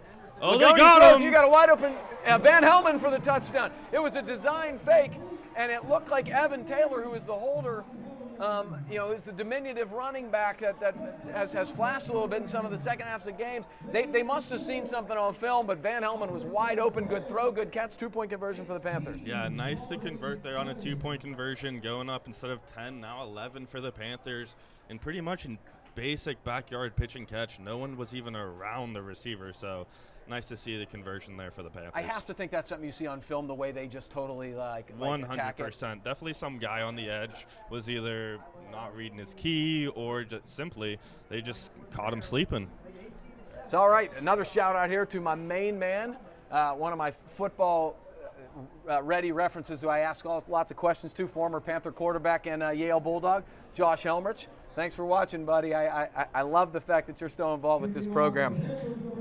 So, got a couple scores here while we have a break. Central Catholic has come back, 17-15 lead over Bethel Park. South Fayette, 13-0 over Montour, and Mount Lebanon, 14-0 over Moon. Yeah, as we'd expect there from the Central Catholic team, they're never going to be out of any game. They're always a well-coached team. And we'll see here another great kick from the Panthers, and it's going to be a touchback to the 20. Yeah, Bennett Henderson, what a weapon. He's a guy as a junior, and the kid works. I constantly see him over at the stadium. He's a guy who's going to be a college kicker. No question about that. Yeah, you love to have that in your back pocket if you're the Panthers. I can't stress it enough. Special teams is a very, very important part of high school football. If you can consistently be winning the special teams battle with your kicker and punter, that is a huge advantage, not only in field position, but to get those free, basically, points on field goals and extra points. So, all right, Now let's see if the Panthers have made some adjustments here and can continue their positive momentum on the offensive side of the ball. This is Sharp again, going off tackle left. Marco Carone, big 78, great stuff at the point of attack, and he did an excellent job bringing the ball carrier down. Yeah, that was great pursuit from the Panthers, bringing the runner down on first contact. Not much to gain there for the Baldwin Highlanders, and the defense again keeping everything in front of them. Not doing anything crazy, just limiting the big plays. How about you see big 78 on the line there and you realize the dude's a really good basketball player? Oh, you'd love to see those dual sport athletes. The ones that can do more than one sport, oftentimes it can translate into the sport that you're currently playing, and you'd love to see it. Also super smart. Also a well-rounded individual, and you'd love to see that. Here we go. He's rolling right. He's got a man. Ooh, he's stuck him, but he's still up. Nice pursuit there from the They still Panthers. got As him. you heard from me and Gavin go, ooh, there a little bit, because you saw him. Oh, we're seeing some extracurricular there. Yep, and there it is. There's the laundry. Mark Banbury did a really nice job of staying away. You know, if you know Mark Banbury, he's one of the most intense individuals I have ever known in my life. He's actually scary intense, but you saw how he kept his cool. That's a senior on senior night, being smart and staying out of it. I got to give Tyson Swigert, number 19, a little love for that hit. Big hit on the receiver. You know, makes you think twice about. Yeah, it puts that thought in the back of your head when you're running that crossing route or that out-breaking route. Is there someone there for me? Maybe he'll get some alligator arms later in the game and not want to go out and extend for that catch. But he wore the tackle, wore the hit very well, bounced off. But again, you saw after the play, now the Baldwin's moving in the wrong direction. So they're going to be well behind the sticks here for third down. Yeah, as good as Baldwin's done on third down so far, that's a big penalty. You know, 3rd and 10, okay. 3rd and 20, not many people have a 3rd and 20 play here. So it'd be interesting to see if they just run the ball or they try to throw it downfield, knowing they've had some success doing it. And another pre-snap penalty. Looks like a receiver moved up the field a little early there. Yep. And the Highlanders, again, just moving in the wrong direction, getting well behind the sticks. We'll see. This puts the offensive coordinator in a really tough position. They have a lot of yards to gain to even have a chance of the first down. But not only that, if they don't get a positive play, they're, again, going to be punting from their own end zone, which you cannot be comfortable with. As competitive as this game has been, and it has been, I'm not making things up here. If you're the Panthers, you can get a stop here, change the field position again, and then get a score before halftime. You've turned this game into a fairly one-sided score, knowing how the game has been played. And boy, momentum in sports, man. And not only that, they get the ball to begin the second half, so that could be crucial here. Did not think about that. All right, so now what do we got? I feel like there have been a lot of stoppages. Does it delay a game? Yeah, I think it is. Although they may be discussing whether the clock wasn't reset or something. Correct. I never can figure that out. I'll be honest. I have especially no at the idea. high school level. It's always tough. I know at the professional level you got to allow for times for substitution and whatnot. Okay, so they got the timeout in on time. Well, we're going to give a shout out to my camera guy, my man Nico. So happy that you're here to spend the night with us. One of my players up here showing off his versatility. So if you're Baldwin here, are you just trying to get the ball and move it a few yards just so you're not punting out of your own end zone? Are you trying to go for the big shot play because you had success with one already? We'll see. They got a timeout, so they want to take some time to discuss what they can dial up here, but not an optimal spot for the Highlanders. And if you're the Panthers, do you try to sit back, let everything stay in front of you, and just force a punt? Or do you try to dial up some pressure? Ball's on their own 5-yard line, so you could dial some pressure, possibly get a safety. Or a turnover. So just to give you context, I treat this like almost a video game. This is why I can't coach. I do just stupid, aggressive things. I would, again, this is why I would not be a good football coach, but I'm overly aggressive. That's why I like talking to Josh Helmerich about football, because I have this big philosophy about punting on the other side of the 50. Like, I don't believe in it, all this stuff. And Helmerich gave me the stats behind, like, some of my theories actually make sense statistically, so that made me feel good. All right, so 3rd and 25. Highlanders in kind of their typical formation, sidecar, and it is just going to be a handoff to Sharp. He's got some room, though. So I think that's probably the right thing to do there. Ivory Travers, number 11, makes the tackle, but you're not in such a bad position with your punting team, and it just gets you out of the shadow of your own end zone. So I think that's probably the right call. Yeah, the safe and conservative call for sure, but at the same time, like you noted, at least he's on the goal line of his own end zone, not physically standing in his own end zone. But if you're the Panthers here, you'd love to set up some sort of return. You have your returner on the 40-yard line of the other side, so you're expecting maybe a possible setup with a return, big return here. Let's see. Now that's a good punt. Oh, that's a great punt. And there goes Huffnagel. Oh, no. Okay, you got away at least. So he probably wasn't expecting it. You see him go to the sidelines like he's had 2 or 3 punts and nothing's been even close to that. What am I supposed to expect there? But you got to give the kicker a lot of credit for Baldwin there. That is a big punt for them because, you were backed up. Field position was an issue. The momentum is shifting to the Panthers, and then you just boom one, get about a 50-yard net, and all of a sudden they're looking in, they're looking in a good situation. So, I think the Panthers, obviously you want to get points here, first and foremost, but you also, I think, want to possess the ball here. You do not want the Highlanders to get the ball back.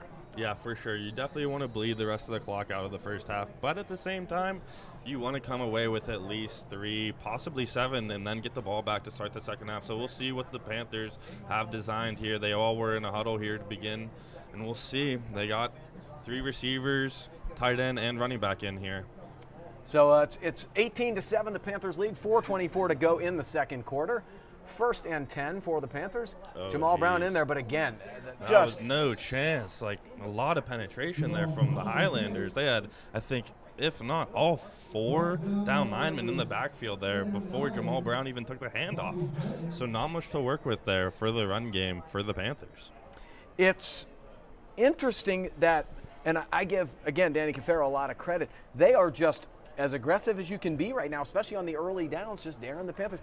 Do you just say the heck with it and just keep chucking the ball? I mean, it seems such a easy thing to say, but not many coaches are just going to go straight to the, away from your run. Yeah, definitely a halftime adjustment to be made by the Panthers. So now they're back into more of a, oh boy. Oh, he got away it out with there. one. He got away with one. That actually, I'm guessing that there was a lot more room than I thought. Yeah, from angle. our It looks bad from our angle. That's Charlie Bywalski, the sophomore receiver.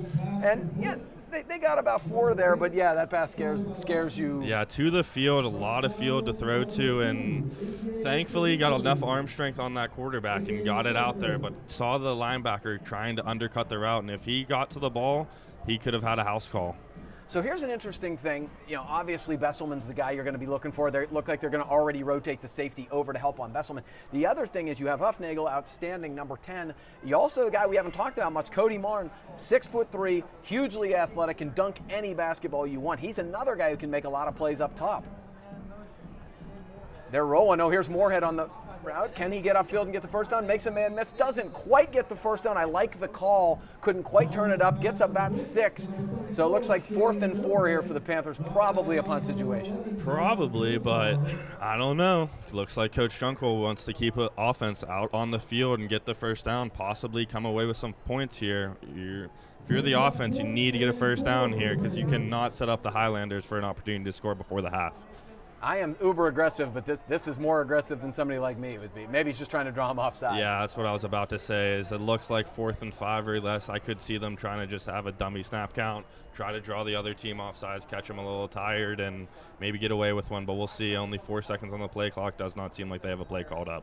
Yeah, so timeout for the Panthers. Yeah, I mean, 10 yards forward, okay, I'm on the opposite side of the field here, okay. But, the way Baldwin's moved the ball, I think it would be smart to try to make them go the distance because it has been mostly run still from Baldwin. And in high school, the way clock runs on run, 2.5 minutes or whatever they're going to have with the ball back is tough to score quickly. Baldwin's going to have to be a little more vertical than I think they've been. Yeah, but again, if you're the Panthers and you turn the ball over here, you have a short field to work with for Baldwin. It's an optimal position to be in. If they could somehow sneak away with 7 points before the half, they're right back in the ball game, 1-possession ball game. They would love to be in that position.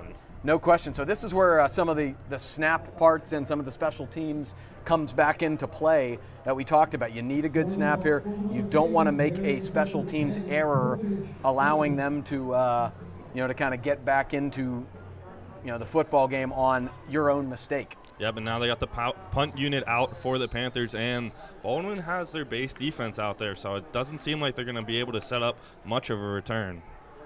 But we will see. All right, so I don't know who the punter is now.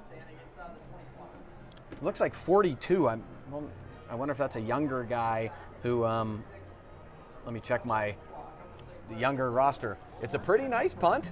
That Oh, bounce. and He grabs it. Boy, out that of takes a nowhere. lot of That's courage a to do lot of that. Number guts. 5, Joey Carr, who's one of their basketball standouts. Give him credit. He held on to the football. But that was a dangerous play from Joey there. I mean, he didn't even probably know there was a guy on his back hip. Turns around. If the ball comes loose there, it could give the Panthers ball in positive territory, but nothing negative happens, and Baldwin takes over from their 33-yard line. We'll have to get a confirmation on who the kicker is. The only 42 I have is a freshman, Nico DeRazio, who's a very good athlete, but boy, that would be a heck of a situation to be putting him in. Yeah, for sure. So, okay, 32-yard line, 2:37 left to go in the first half. Panthers lead by 11. See if the defense can continue their positive momentum here. Another flag. Boy, I mean, it can't be anything on the offense at that point. They weren't even, the defense wasn't even set, so it's got to be. Snap infraction, so you don't see that too often, but that means the center either moved the ball or snapped the ball and no one else moved. So you don't see it too often, but another penalty, putting the Highlanders behind the sticks, which you do not like to do if you were them. Yeah, I mean, I'm not sure how much of the Panthers getting some stops recently has been, self-inflicted by Baldwin, just committing a lot of pre-snap penalties. Here comes Kozer again. He's rolling to his left. Caron's got him. He's got a lot of room, but the Panthers had that well defended. They were in their zone, kept everything in front of them, and it was bounced to the receiver. Wouldn't have been a big gainer anyway, but 2nd and 15. Yeah, and honestly, if you're the Panthers, you kind of like to see that because now you have the clock stopped, 2:30 still left on the clock, and 2 timeouts for the Panthers. Maybe you're thinking you can possibly get another possession out of this half. Yeah, I've been having a hard time keeping track of timeouts. I thought St. Clair had used 2. I guess that might have been their first. It's been hard for me to figure out who has been taking all the timeouts. But if they do have 2 left, you're right. All of a sudden, if you get a stop for a loss here, you probably use a timeout. Definitely. But Baldwin still looks like they're going to try to stay aggressive here. Now this is Sharp. Does a great job cutting inside of Caron. Here he goes, getting ahead of steam, and he's going to buck all the way upfield, gets about 6 or 7.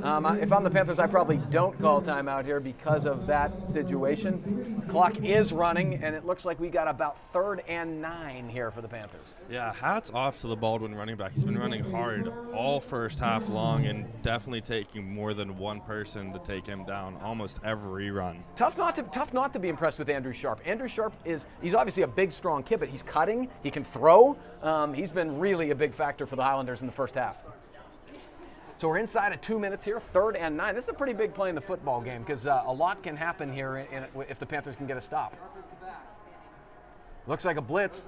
Panthers are blitzing linebackers. Here comes Moore. They're throwing, and that pass never had a chance. Besselman undercut that route, and if it was well thrown, it was probably intercepted. Yeah, Besselman was in the hip pocket. They ran some sort of exchange route where one guy goes out, one guy goes in.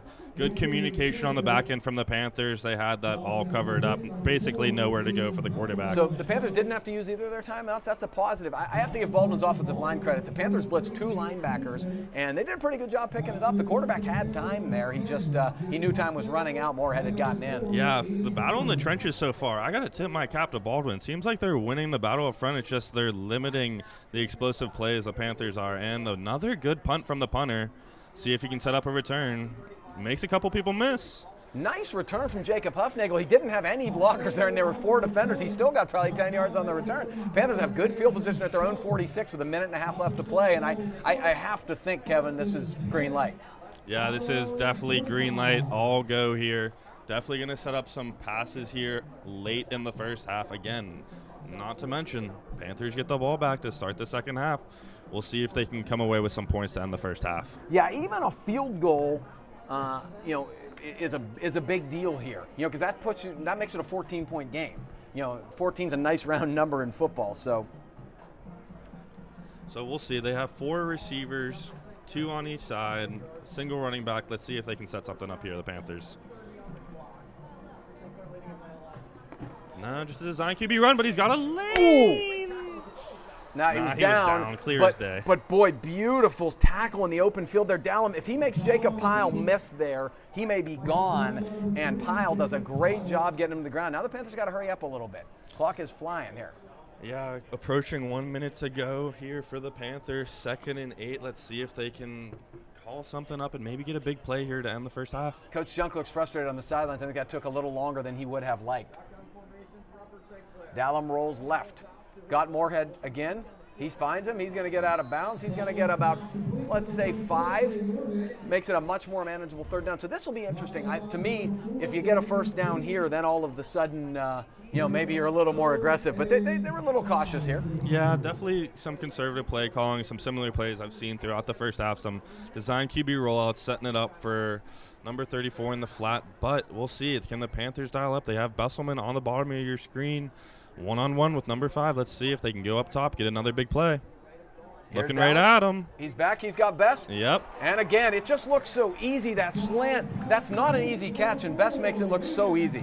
Yeah, you can tell. Just letting the athleticism take over, going up, high-pointing the ball with no issue at all, moving the chains. Now we're approaching 40 seconds here in the first half. Yeah, clock stops on the 1st down to reset, but now it's running again. 40 seconds and running. Here comes Dallum. He's got all kinds of time. He's throwing downfield. He got a man wide open. It's Huffnagel, and it is a 6. Jacob Huffnagel, the senior on senior night. A beautiful throw from Dallum. It must have been a breakdown. There was nobody anywhere near him. Dallum does a nice job getting the ball. What a big momentum. Yeah, clear miscommunication or breakdown in coverage on the back end for the Highlanders. And again, a beautiful throw from Dallum right on the money to Huffnagel. Put the Panthers up big here to end the first half. That was a momentum shifter to end the first half. Yeah, I'll tell you what, Kev, if the question was, can the Panthers beat you in the air? There's Henderson, knocks another one through. If the question was, can these Panthers beat you in the air? Because they've been beating people on the ground. The answer so far is an emphatic yes. No question about it. They're making the secondary for Baldwin look like Swiss cheese out there, just dicing them up. Looks like there's almost no defenders out there, just easy pitches and catches like you're in the backyard for the Panthers. Yeah, fabulous so far. Great. It's been a great response from the Panthers because the first 2 games have been very one-sided. They've not been competitive at all. The Highlanders came out and hit them in the mouth. This has been a really good response from the Panthers. Yeah, and like Gav mentioned, it's not something you've been seeing the first 2 games from the Panthers. You're seeing them a lot of ground and pound, well, you're used to seeing from your Upper St. Clair Panthers. But today and this evening, seen a lot of nice pitches and catches, big chunk plays for the Panthers, and moving the ball quickly there. Here's a great score. Erie McDowell up 2-0 after 1 on North Allegheny. Oh, a barn burner we got up in Erie. Yeah, Penn Hill's up 21-0 on Pine Richland. Very interesting. And wait, you said 21-0 on Pine? Yeah. Wow, that's a pretty. I wouldn't expect that. Pine Richland's always a powerhouse. Duggar's quite a player for Penn Hill. Yep. He was here last year, and I was very impressed with him. Oh, and pick 6 for Central. Now they lead 24-15 on Bethel Park. So maybe the cream rising to the top a little bit there. Now we do a little squib, and he did a nice job. I'm not sure if I had Bennett Henderson, I wouldn't have had him just take my chances kicking it in the end zone, but I guess they didn't want to return, and no harm done. Exactly, and still Baldwin has not as much of a full field to drive here, but only 30 seconds with 1 timeout. Not unless it's a big splash play, I'm not expecting them to do anything too crazy here to end out the first half. Yeah, see, here's where I've completed 2 long here. I'm going to chuck 1 long just because that's what I believe in. But I think the Panthers will be a lot better prepared for it in this situation. So we'll see. They have 4 receivers out for Baldwin, 2 on each side. Let's see if they just run the ball or throw a deep shot. Knowing St. Clair gets the ball to start the half, yeah, I think they're going to throw. And it's a shorter pass. It's big 38 to tight end, but a nice sure tackle from 41, Gordon Croniger, the senior. And a crucial tackle from Gordon there. I mean, if you don't make that tackle and he gets out of bounds, they stop the clock, maybe even get some more yards and have even more of an opportunity to take a shot down the field. So they do use a timeout. I give Baldwin credit. They know the situation, know kind of the predicament they're in right now, and they're going to try to see if they can't get points here. And I would too. I mean, they are not in a good spot right now, despite playing reasonably well in the half. Yeah, for sure. Not in the best of spots. And constantly been shooting themselves in the foot here in the first half with these penalties. You got to imagine that the Highlanders are going to go into the locker room and simply just tell their players, you got to clean it up with the penalties. We're constantly putting ourselves behind the sticks and in opportune spots and situations. You got to think if they're not making as many penalties, this might be a lot closer of a first half. No question about it. I mean, how many times have they had what slightly, might look like a promising drive sort of just absolutely torpedoed by penalties, and multiple penalties. Yep. So we'll see what Baldwin can dial up here. They got 3 receivers to the field, see if they can run some sort of route combination to get someone open. The pocket is breaking down. Good job. Here comes Carone. Look at Marco run. Vanberry's on him too. But he's making something happen. He's still open. I mean, all right. Good defense from the Panthers there, covering everything up, not giving up the big play, even though the QB was able to buy a ridiculous amount of time there. But good defense by the Panthers, not giving up the big play, limiting him to just a first down. Still balls by the midfield. No chance, obviously, of 3 here. So you got to imagine Panthers are just calling up their prevent defense, no big play here, and getting to the half with a nice 25-7 lead.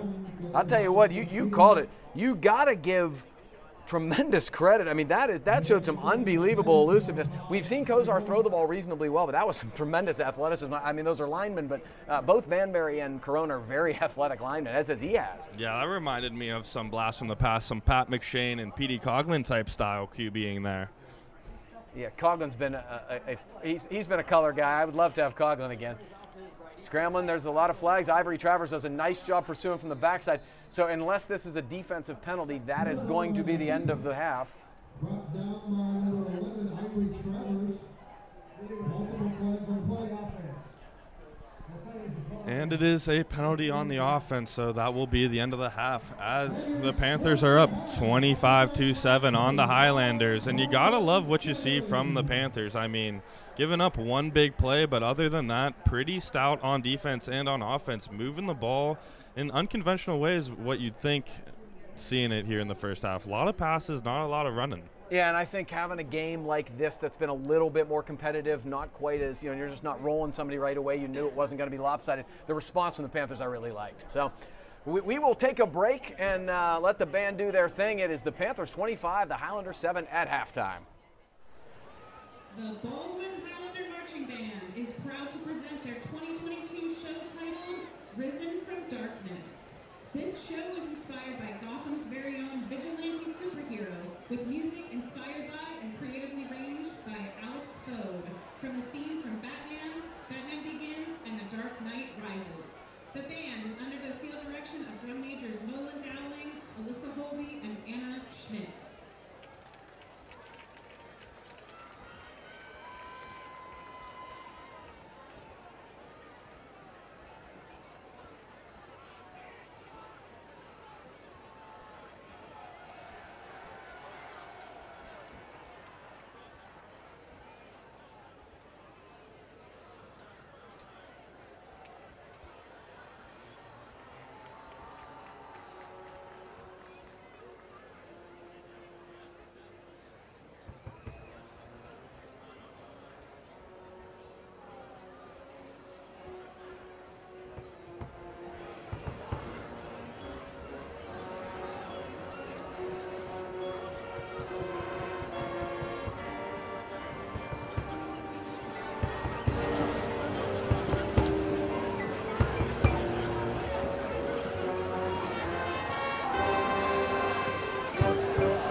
The Baldwin Highlander Marching Band would like to thank you for your attention this evening.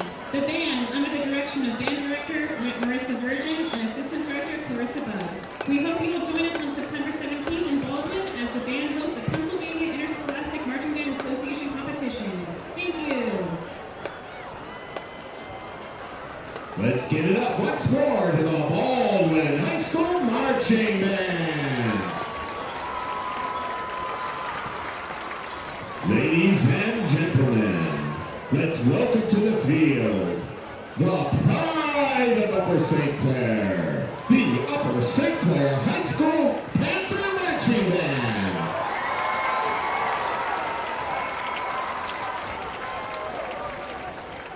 Directed by Performing Arts Curriculum Leader and Band Director Dr. John Seibert, and assisted by Jacob Schuster, Jacob Rice, and Tammy Lentz. Tonight, the band will perform Movement from its Believe 22 halftime show, featuring Don't Stop Believing, the 1981 Top 10 sensation by American rock band Journey. The band is under the field direction of Drum Major Carter Chu. Drum Major, is your band ready to perform?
Now it is our privilege to introduce the class of 2023 Marching Band Seniors. Emily Berry, escorted by her parents, Amy and Tripp Berry. Colby Bernard, escorted by his parents, Michelle Bernard and Kevin Bernard. Carter Chu, escorted by his parents, Stephanie A. and Jen Chu. Frankie Finero, escorted by his father, Frank Finero, and his mother, Blanca Finero. Chris Hall, escorted by his parents, Thomas and Diane Hall. Leah Henning, escorted by her parents, Denise and Jeff Henning. Will Hetz, escorted by his mother, Pam Hetz, and father, Chris Hetz. Mara Joyce, escorted by her parents, Monica and Daniel Joyce. Rania Ketala, escorted by her parents, Atia and Ramesh Katila. Becca Kopaz, escorted by her mother, Lynn Kopaz. Rebecca Lang, escorted by her parents, Rick and Krista Lang. Thomas McQuillan, escorted by his parents, Amanda and Kevin McQuillan. Ashvita Saxena, escorted by her parents, Dr. and Mr. Saxena. Jocelyn Sepchik, escorted by her parents, Jody and Steve Sepchik. Olivia Singer, escorted by her parents, Chris and Jenny Singer. Sophia Song, escorted by her mother, Yanto Song. Ben Wasson, escorted by his father, Scott Wasson. Abby Weber, escorted by her parents, Becky and Jim Weber. And Libby Zapadil, escorted by her parents, Angela and Craig Zapadil. Let's give it up once more to the band class of 23. Good luck.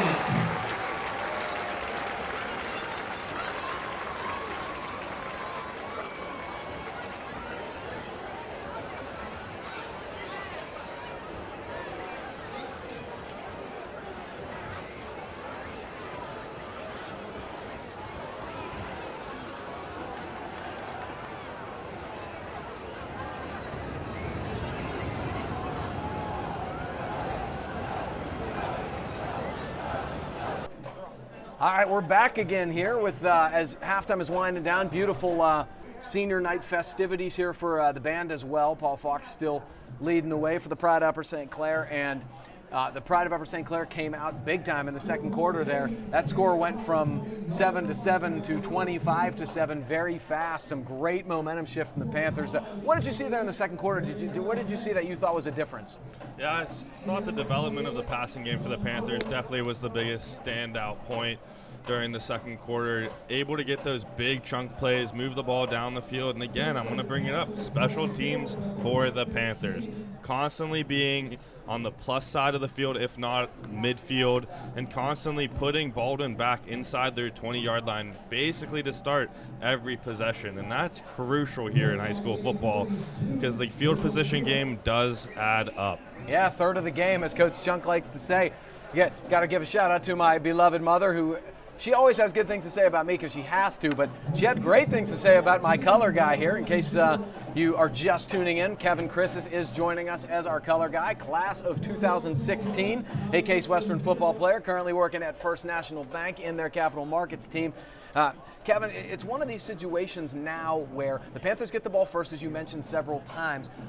What is your goal first drive? Is it a ball possession, grind it out, run clock, and score backbreaker, or is it whatever you got to do? If it's a one-play long pass, what is your strategy here coming out? Well, you're going to take points however you can get them, but I'm definitely opting for the long drive. Definitely want to set up the run game. You've seen a lot of the pass game here in the first half of the Panthers, but you definitely want to see them establish that prominent run game, maybe shove the ball down Baldwin's throat, a long, nice little, 6, 8, 10-minute drive possibly, and just drive it down the field and go up by that three scores. And that would be crucial for the Panthers because at that point, if you have a long drive, you get 1, maybe 2 stops, and the game's basically as good as done. But you never know with high school football. There could be some turnovers in there, and the game can shift very quickly. But it seems like we're getting the special teams out there, and we're about to kick off the second half. So question. Now, if you are Baldwin, say you're the DC, you've had a real good success getting into the backfield, you've had really good success stopping the run, but it's the Aiden Besselman factor. Do you have to adjust something, whether it's rotating coverages over to Besselman, whether it's being a little bit less aggressive in the run game to commit some numbers back, or do you just say, I don't think this can continue? What do you do if you're Baldwin? Well, you got to like what you see if you're Baldwin. You're getting a lot of penetration up front and being very stout with the run game. But, yeah, like you said, you got to do something to address that back end. Besselman has been torching the Highlander secondary, and you got to give him the proper attention. But as you noticed, there was – oh! Did he fall on it? Okay, I think he fell on it. It looks like he did, and that is Aiden Kahn. I love the call. Oh, no, who is that, 32? 32, not 33. So that's Greg Corey, the junior running back who's been an absolute standout on the JV team so far this year. Great heads up there. I loved the call. I didn't even think about that possibility. Yeah, Baldwin with the heads up call, kicking it right at the front line, hoping to get a lucky bounce. And like you said, making the heads-up play and falling right on it, that could have been a big momentum shift to start the second half. But again, now like we alluded to, Panthers by midfield to start the drive. So, okay, it's sort of the conventional formation here with the wing back, 3 receivers, and Jamal Brown in the backfield here. And it's Brown carrying it. Oh, he's off tackle. He's got some space. Nice block by Besselman. Here goes JB. He's at the 30, 25, cutting it back. He's still inbounds. 20, 15. Great run by Jamal Brown. What a run by JB. Making multiple people miss. Like Gav mentioned, some great blocking out on the edge and in the interior. A huge gain for the Panthers. Already down in the red zone after just one play. That's the first, sort of quick-hitting run play, and that looked like just a simple off tackle that the Panthers have really succeeded on it. Boy, Besselman's downfield blocking has just been incredible. He is so physical. Yeah, you'd love to see that from your receiver, not only making plays down the field, but also in the run game. All right, here's Dallum. He gets a block from Brown, gets a block from the back. He scoots through and almost gets through to the inside the 10, or not quite. They won't give it to him. But Mark Banbury did a great job retreating there and chipping the man who was in the backfield trying to disrupt it, and they get positive yards. For sure, and as we've been seeing all game, Baldwin getting penetration up in the middle of the defense, but being able to bounce it from Dalem and getting a positive game after what could have been a negative play. And now the Panthers staying with the same personnel here. 3 players to the field, 1 to the boundary. Let's see if they're going to attack that corner at the boundary. Yeah, it's easier to do this when you're Baldwin and be aggressive when there's not as much space to defend in the passing game. This is Aiden Kahn. Nice little cut, but again, and it looks like a lot of these are linebackers, so Baldwin is still sending people up the gut, daring the Panthers to throw the football, and the Panthers, are still getting positive gains in the run, so I think they're satisfied at this point, but this is a big play here. Yeah, big play for sure for both sides of the ball, but hats off to the defensive coordinator and the defense of Baldwin, playing like their hair is on fire in the middle of the defense, constantly getting penetration, constantly giving headaches to the Panthers' run game. Yeah, they've not made it easy. The Panthers had 25 points in the first half, but it was not all on the Baldwin defense, certainly not the run D. Here comes Dallum rolling left. He's got half the field to work with. Cuts. Oh, what a throw. And they're going to call it a touchdown. Did you see him get his feet in? Yep. Just gorgeous body control. Great throw from Dallum rolling left, and the Panthers for 6 again. And they made that pitch and catch look a lot easier than it really is. Dallum rolling out to the left, having to turn his whole body to make sure he puts the ball on a line and gives it to Besselman right in the corner of the end zone. Like Gav mentioned, using some fancy footwork there to convert for the 6. It's been a really special night for Aiden Besselman so far. Anybody was wondering, why isn't Besselman putting up big numbers? Well, they hadn't needed him to until tonight. He has really put on a show tonight. A couple scores, a bunch of yards. I'll have to ask the stat crew kind of where we are right now on the yardage standpoint, but Besselman has been unbelievable, as has Julian Dallum. Don't disregard a sophomore starting his first game, how poised he's been so far. Yeah, definitely, as you mentioned, showing it like he's an experienced veteran out there. A career night, you could say, for the two of them, constantly connecting on most of their passes. I wouldn't be surprised if they're at a 70+% clip at this point. Yeah, unbelievable. The fun part about that is Besselman from Ethan Dallum was such a lethal combination when Besselman was a sophomore. Now the little brother coming in when Besselman's a senior, doing the same thing, the same type of magic. Those are very close friends, very close families, and really neat to watch. It's the type of things I love about high school sports, seeing the families and the siblings get their own chance to shine, and Julian's really done a nice job tonight. Most definitely. Oh, we got a really important shout out. We got a double shout out here for both of us from the legendary Ahmed El Nokali. Ahmed, who was a fine hooper in his own right. I won't talk about where he went to high school, but he did play ball in Princeton. Now he has come to his senses. He is an Upper St. Clair resident. His sons are in the Upper St. Clair school, his son and daughters. And, he's a wonderful, wonderful human being. Ahmed, thanks for paying attention tonight. You are my man. Come back to Sunday Night Hoops. We miss you. Henderson kicking it again, nice and long, pinning him to the sideline, good directional kicking. Oh boy, that I'm telling you right now, Sharp squeezed through a small hole there and almost broke it. And again, hats off to him. He's still running as hard as he was on his very first carry of the night, setting Baldwin up probably in some of their best field position of the night, past the 30-yard line all the way out to the 31, maybe 2-yard line. And they're hoping, if you're the Highlanders, you're got to come away with some points here early in the second half and make this more of a manageable game. It is an absolutely massive drive for the Highlanders, no question about it. 32-7 game. It seems overwhelming at this point, but they have moved the ball, and if you can get a score here, okay. Things can change very quickly in high school athletics. First down is such an important situation for the Panthers. Keeping them to second and long has been a big deal. The quarterback keeps it. Not much there. Good. So the last time they ran that play, it seemed like they were fooled. That time, not fooled at all. And big number 11, Ivory Travers, shoots the gap, makes the tackle for probably no gain. Yeah, you saw it. There was some eye candy in the background, some movement before the snap. And Panthers staying home, doing their job, pursuing to the ball, and having a minimal gain for the Highlanders. And again, putting them behind the sticks early. So that's a big play like we talked about. Baldwin's not wanting to be a vertical passing team, even though they've had some success there. They want to get into more manageable situations. Now they're going to throw.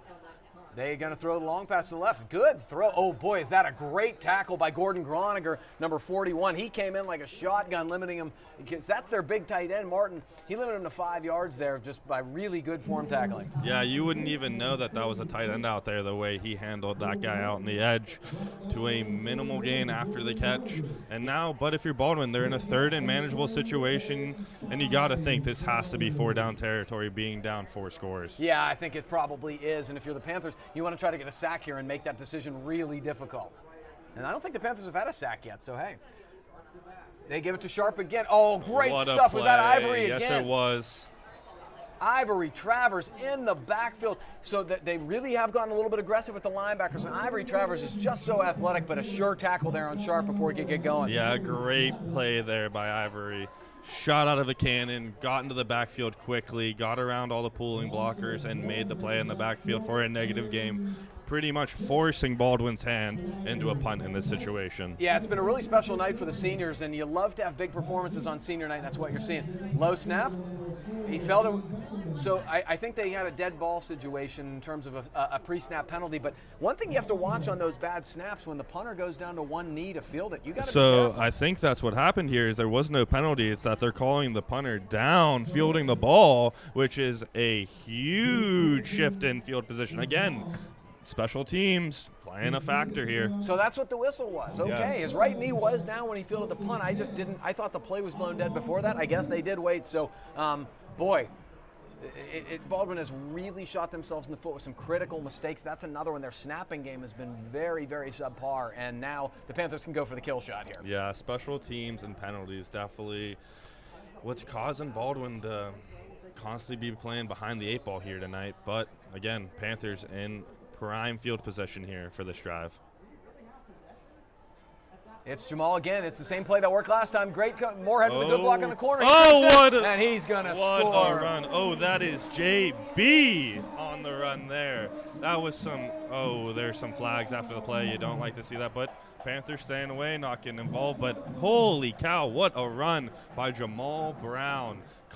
Some great second-level cuts, making some guys in the secondary back end miss, and converting there for 6. And folks, we got 2 scores for the Panthers in less than 4 minutes. This is getting a little out of hand a little early here. Yeah, so Jamal, it seems like one of the adjustments the Panthers have made, and, they know the pressure's coming up the middle. They're going hard off tackle. And once Jamal gets ahead of steam, there's a reason this guy has Division I offers like he does. He just has such speed, size, elusiveness. That's a combination that not many kids have, and he did a great job making people miss dancing through tackles. Yeah, he's definitely got the trifecta there for the ball carrier, making people miss in multiple ways. And like you mentioned, Panthers went into the half, definitely made some adjustments and wanted to get the ball in his hands early and establishing a ground and pound game, getting it out on the edge quickly and making them pay. So it looks like, and we got another score here. Peters Township up 24-7 on Trinity. So it looks like the Peters squad will stay undefeated as well. And boy, there are some great conference matchups coming up. I cannot wait for Peters, Bethel, and South Fayette. Yeah, those are games that really can define a season. Not only conference games, but they're going to be hard fought.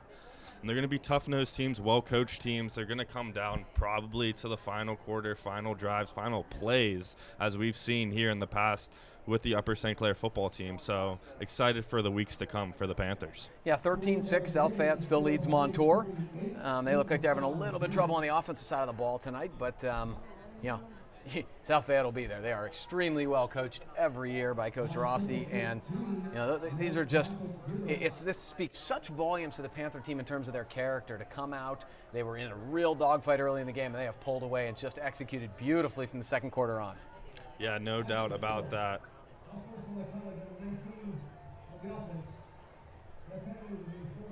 So apparently the unsportsmanlike is on the Panthers.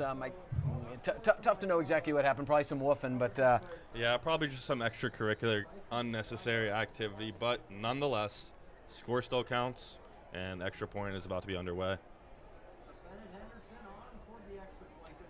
Bennett destroys that ball once again through the uprights, and the Panthers 39-7 emphatically over the Highlanders. We still got 8 minutes to go in the third quarter. Ladies and gentlemen, stay tuned because there's a lot of football left and probably a lot of fireworks still to go. We got another shout out here. My dear friend Lauren Anderson's parents are watching tonight, and apparently they are getting over COVID. I want to send a shout out to the Andersons. Get better soon. We appreciate all of your support. You've raised a wonderful son, first and foremost. And a couple questions from the audience that I'm getting. Oh, another shout out, class of 96, John Rhodes, one of my best friends, captain of the basketball team. JR, thanks for paying attention. I appreciate you. Helmrich is asking where Jamal Brown is considering, and he has been offered. Got a lot of military academies, yeah, what I've seen. Correct, and I actually talked to him recently about that. He said he didn't really want to think about it much during the season, but I asked him if he would seriously consider going to a military academy because obviously there's just so much more to football, and he said he would. So that was interesting to hear from a student athlete that says that he's obviously looked at it, and anybody who would willingly make that decision, knowing all the things that go along to it, speaks volumes to the character of the kid. For sure, yeah. From just keeping in touch through social media, I've seen some FCS offers, some military academies, and I can only imagine that there's going to be a few more pouring in for the kid. Yeah, he was hurt a lot last year. I think just getting film is going to be a big deal for him. So So they go for the short kick this time. It's Sharp again. Gets it out to the 35. And there's a lot of sort of late physical stuff going on right now. And that's something that happens. You have a rivalry game. You have a game that's sort of getting out of hand that was competitive for a while, and two teams that don't like each other from the rivalry. And that's you're going to see it. Yeah, you're definitely going to see it, and it's on the refs really and the coaches to keep it in check and keep the whistles coming quickly and early. This happened in the Norman game, too. The Norman kids were getting very, very upset, and there were a lot of flags thrown in the second half. It was very chippy. You know, you don't want to see that, but at the same time, this is such a physical game. You expect it. Exactly. So let's see if Baldwin, now it's probably Baldwin's turn to adjust. How do you, if you're Baldwin, you got to try to figure out a way to adjust. All of a sudden, they haven't had a first down in a while. Yeah, and you haven't seen since like the first couple of drives, you haven't seen much Wildcat. But we have a quick handoff out on the edge to a receiver and minimal gain. But like I said, you haven't seen much Wildcat. You haven't seen a trick play since the first drive. You got to think for Baldwin, you got to get some type of points here early in the third quarter before really this gets even more out of hand. Yeah, Van Helmen did a really nice job closing down number 23 on the end around there. And, it's interesting. The Panthers are playing a lot of guys on the defensive side of the ball. Reston Besselman, Reston Brown, they got Timmy Spear and Tyson Swigert in the game on defense, who are excellent players, senior veterans. So nice to show off your depth a little. It's going to Sharp again, and nothing at all. Big number 58, Nate Stoll, the sophomore, in the backfield, doing a great job along with Zach Eos. And, boy, the Panthers line is real. Oh, no, excuse me. I take that back. That's Jacob Lipinski, number 53. So there are a lot of guys who are starting on the offensive side of the ball that are now coming in sort of as subs on the defensive line, doing a great job. Yeah, and you saw a whole slew of Panthers there rally to the ball, not give up much of any gain there. And now Baldwin again behind in a long third down. We'll see if they can somehow get the conversion because they need one badly. Yeah, 3rd and 9 here. And again, we talked about this, that the Highlanders have not had a lot of first downs. I don't think they've had one since probably early second quarter. Kozar's rolling. He goes, oh, I think Best got it. No, he didn't quite catch it. He's trying to argue that he had it against his leg. I'm about 98% sure he did not. But, oh, no, he's cramping. Excuse me. Yeah, Banbury came over to help out his teammate, and the trainer was like, just let me do my job. Yeah, great play by undercutting the route there from Besselman. QB had basically nowhere to go. Another two-man route, so we only had two options on the play, and both were basically blanketed by the Panthers secondary. And we're going to have some time here for an injury timeout with Besselman cramping up here near the Panthers sideline. That was, again, nobody knows defensive back position like you know the defensive back position. It seemed like that break from Bess he was almost like he was baiting him to throw the ball. That was such a quick break. I love that from Besselman there. He was trying to think that the quarterback had a little bit of a window to fit it in there, but he was anticipating the second the QB was taking his hand off the ball, he was breaking on it like he was the receiver and just wasn't able to come up with it. So I'm hoping, like I said, I don't like to try to guess on injuries, but it did look like a cramp, and you hope it's just a cramp because Bess has had one of those nights that you dream about him, and he's just been unbelievable. Yeah, one of those nights that you can add a lot of plays to the highlight reel. Yeah, his highlight reel is not hurting to begin with, but tonight in terms of his ability to play the ball, at its height, high point the ball, he's just been amazing at that. And again, I'm not a football coach, I don't scout, but that has to be some of the things that the college coaches are looking at. I know Bess is sort of still figuring out kind of where he wants to go and things like that, and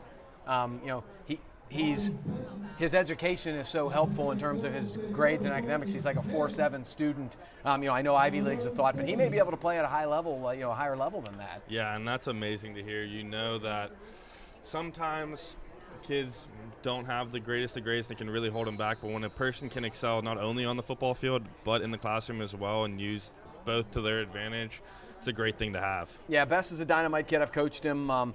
He's uber competitive, but very, very well-rounded as a kid. 3-sport athlete, which doesn't happen that much these days in high school. So, all right, so we're back here again. 39-7 Panthers, 6:19 to go in the third quarter, and we got a pre-snap penalty on the Panthers. We haven't had that many on the Panthers tonight. No, we have not. So you know that they've been well coached and trying to limit those self-inflicted wounds. But here it seems like we got a false start on the Panthers, moving them back here early. It seemed like we were having a rare first down pass there from the Panthers, which we haven't seen too much of either. Looks like it's still mostly the starters in on the offensive side of the ball. Van Helmen is in the game, but Best is out because of a cramp. Charlie Bywalski, number 8, the sophomore, is on the deep receiver spot, and it looks like Brock Gillespie, number 57, is in at the left guard. Tyler Kirk, the senior center, over the ball. So again, they're showing great depth on both lines. Boy, is that a positive. Yes, for sure. Never hurts. Here's Dallin. He's going for the slant. He's got Cody Martin, number 5. He's got more. And Cody Martin does a beautiful job, the senior, on the slant for about a 30-yard gain. And, I haven't talked about Cody that much tonight, but you're talking about a kid who's about 6'4", 200 pounds, athletic as you can be. He had one of the best dunks I've ever seen in a game last year for me, and he's just such a great kid. He's a guy who you haven't seen a lot of, but boy, he is a difficult matchup. For sure. Here comes Jamal. Oh, he's breaking up the middle. Here he goes. He's dancing to the outside. Something. He cuts back. Oh, another cut from Jamal. He's making multiple people miss at the second level, and a big gain again for the Panthers down into the red area.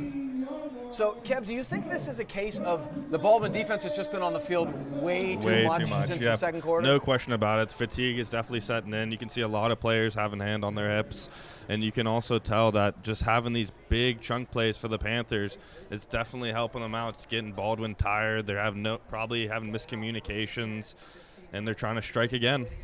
So Dallin rolls right. And it looks like they called a hold in the backfield. He finds Van Helmen on a short, about a 6-7 yard gain on a rollout. They've run that sort of underneath throughout a bunch tonight, but I think that's going to be called back on a hold. And we'll wait and see the call here, but I think Gav is right that we're going to be moving backwards. I got to give Jules a lot of credit tonight. It just seems like he's very under control. His passes are accurate. They're thrown in the right spot. He seems very calm. And the timing has been good too, which you can see can be an issue for younger quarterbacks. Maybe looking at the wrong guys or staring at one guy too long. You don't see that being the case with Jules here. You see him making timely passes, making his reads pretty quickly, and getting the ball out where it needs to be on time. Yeah, I'm trying to. I think it was an illegal formation or illegal shift is what the referee called. So again, first down here for the Panthers. Now Tyler Goney, number 43, who had the pleasure of having 2 pick sixes in the first game of the season, is now doing some time at tight end. Fakes to Jamal, rollout. Helmen is covered. Jules looking downfield, got Cody Martin. Easy does it. Beautiful throw. Number 5, Cody Martin, the senior, doing things on senior night. Great dime from Dallin. And that's what we call the B-side P, the backside post. He burnt his guy one-on-one, and it pretty much was a backyard pitch and catch for the QB and receiver there. Great to see multiple guys scoring here for the Panthers in the air attack. And they go up big, 45-7, just over halfway through the third. This has really been a clinical performance in the Panthers on the offensive side of the ball. It's one thing to sort of overpower teams like they have the first couple weeks, just kind of running the ball, showing off your stuff at the line of scrimmage. It's definitely another thing to show the versatility that they've shown. They've done it in a lot of different ways. The passing game has been outstanding. It's been it's been a bunch of different people. And I would have to think this bodes well for the Panthers going forward in terms of teams trying to find a way to stop when you play St. Clair. Yeah, and if you've seen in this third quarter so far, the Panthers are doing it in multiple ways, not only in the air but also on the ground, and it's going to be tough for future opponents to defend them in so many different places. Yeah, very impressive so far. I am extremely impressed, and you got to give a ton of credit to Coach Junko and the staff. This team seems very prepared, and I've seen so much positivity from everybody I've talked to in terms of just kind of everything about the way the season has progressed. And I think that's a reflection of the coaching staff. When you see this much buy-in from everybody. Yeah, for sure. And I actually read something earlier today that this is the first senior class that Coach Junko has had for all 4 years. So you got to think that's playing a factor into it as well, of the whole team buying into what the coaches are preaching. Yeah, it's been a massively different system he put in. I mean, Coach Render, the legendary coach Jim Render, was such a proponent of the run game, the control offense. Mike's running the spread and doing all this stuff, and it's very different. So here comes Bennett kicking it deep again. It is muffed, but he's going to bring it to the outside. Groninger's got him again, and it's just a whole horde of people. 45 Ty Shields filling in, and you've talked about field position once again, pinning Baldwin inside the 20. Yeah, special teams again being dominated by the Panthers. And I have a feeling now that the mercy rule is in effect that we are going to see some new faces on both sides of the ball. Oh, Mrs. Shar Howard giving me a shout out. I love it. I love getting shout outs from all people, all the legends of the community. It's beautiful.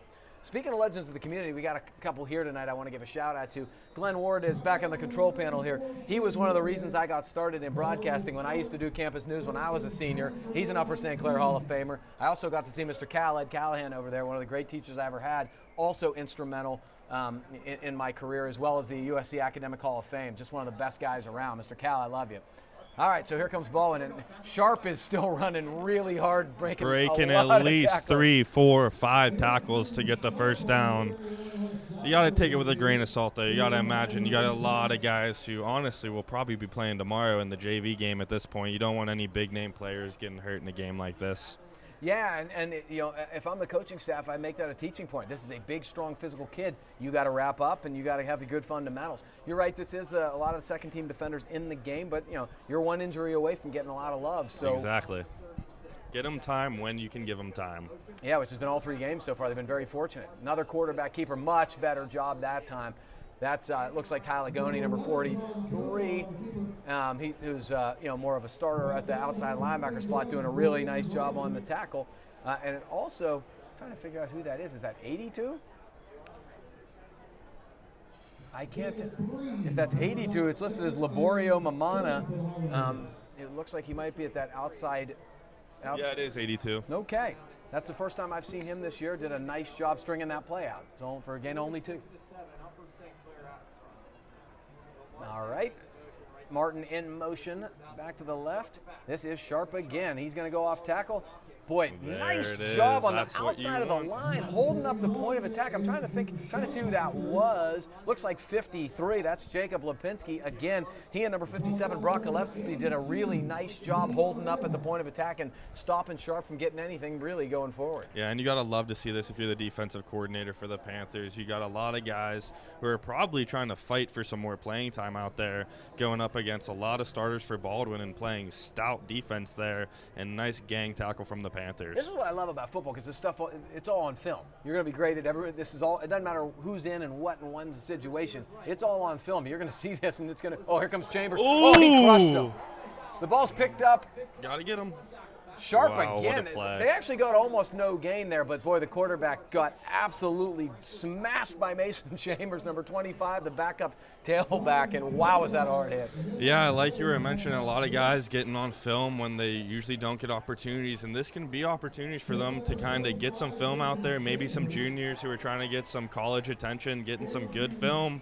And number 25, they're getting a big hit on the quarterback there to jar the ball loose. Baldwin fortunate to scoop it up and get it back to the original line of scrimmage. And it looks like they're keeping the offense in here on 4th down. Yeah, I would think you would here. I mean, you got nothing to lose at this point. But you're so right. When you have a senior-dominant team, and this Upper St. Clair team is clearly a senior-dominant team. It is mostly seniors out here. So, some of these guys, you're getting a chance in the first 3 games to show, hey, maybe I deserve to come in for a series or 2 each half, No doubt about it. All right, so here we go. 4th and 5. He's back to throw. Now his time is running out. It's Chambers again. Oh, boy. I feel bad for number 2 there, because that looked like it was going to be a pretty easy first down for Baldwin, and Evan Good, who had the big catch earlier, could not make the play. And is there a flag now? Yeah, another late flag here, which you do not like to see, and Coach Junko seems to not be happy about it. I have a feeling this one's going to be extracurricular on the Panthers. Yeah, so this is the time of the game when you have a large 39-point lead. you can't be getting involved in this stuff. You just can't. You let the scoreboard do the talking. This is, this is the type of stuff, and the coaching staff is not going to be pleased about it because it's a bad look for you. It makes you look undisciplined, and that is the last thing you'd say about Coach Junko's teams. Correct. I'm not going to say I haven't gotten to my fair share of scuffles in these kind of games when a player might be hitting you a little bit after the whistle, but you have to be smarter than that. Rise above it, keep your mouth shut, like Gav said, let the scoreboard do the talking, and before they know it, the mercy rule is already in effect. The game can be over rather quickly without any penalties. But you'll see Baldwin's going to get the ball here. Or no, it's after the play. So Upper St. Clair will still be on offense here, just in rather not as good field position, but still will be around midfield. Yeah, it's not a backbreaker in terms of the penalty goes, but it's just, again, it's life lessons in many ways. I've had so many kids come back to the you get a technical foul. Well, it wasn't me. I didn't start it. It doesn't matter. Yep. If you responded, these are life lessons. Life isn't fair all the time. It's not going to be equitable. You're not going to be treated equitably. So you've got to, I complimented Mark Banbury earlier because the most aggressive, physical, intense guy on the field walked away and drew a 15-yard penalty. That's what's got to happen. That's what seniors do. And it seems like the Panthers are missing a few linemen here trotting on the field late, but they still got 10 seconds on the play clock, so you'll think they'll get the playoff in time. And we got a whole new offense in here, it looks like, for the Panthers. This is Mason Chambers, the guy who just destroyed the quarterback last time, and he goes downhill quickly and almost to a first down. Who is this at quarterback? It looks like this may be the freshman, Ethan Hellman. It is number 13, getting a little bit of love here for the Panthers. Let's try to set, we got some other new faces in the game here. I want to make sure I'm giving everybody their love because, you want to make sure these guys who work hard and get lots of reps in practice, get their credit. I think the offensive lineman on the left tackle is a freshman, Reese Perrine, who I've been watching in the JV games and is doing an outstanding job. So Chambers, unfortunately, with a big loss, that could have been a penalty. That was I think the referee, obviously up in the box it's easier to judge, but I think the whistle could have been blown a little earlier, but it's okay. No injuries, no flags on the play. I'd like to see just keep the clock rolling here. And we're going to come to the end of the third quarter here with your Panthers being up 46-7 against Baldwin. Yeah, what a big, the one thing you worry about, I'm sure, as a coach, I always worry about this when we have sort of larger leads at halftime is, do you play the game a little differently? Like, I have a lead. Do you sort of adjust your strategy, or do you really stay aggressive and put your foot down and stamp it down? And both the kids and the coaching staff deserve a ton of credit for whatever happened at halftime. It was still pedal straight down, and they put this game well out of reach, turned it into a mercy rule and a laugher when it was competitive again for a large part of the first half. For sure, and you got to love what you've been seeing from even these backups here. You got a full second unit in on defense, basically holding Baldwin to less than 20 yards on offense, and now you have a third and manageable from your second team offense. So you're probably just telling them, hey, clock's going to continue to run. Let's not make any stupid self-inflicted wounds, and let's just keep the ball moving here. Yeah, you have two freshman offensive linemen in the game here. And a freshman quarterback, which is signs you love to see. You have a sophomore quarterback starting, freshman backup quarterback, and then two freshman linemen. The pipeline is looking legit for the Panthers. Yeah, number 74, Reese Perrine, who I've talked about, has been an outstanding JV player so far this season. He's the proud son of two Upper St. Clair parents that I went to high school with, Reed Perrine and Liz Sorvis. And Mason Geyer, number 70, who's a hooper in his own right, but a big, strong, physical kid, smart kid. Great to see them getting a little bit of love here. So, and we got some new receivers and stuff in the game. Brett Minert, number 20, who had an interception and a long return. Levi Schwimmer, number 21, to the bottom of our screen.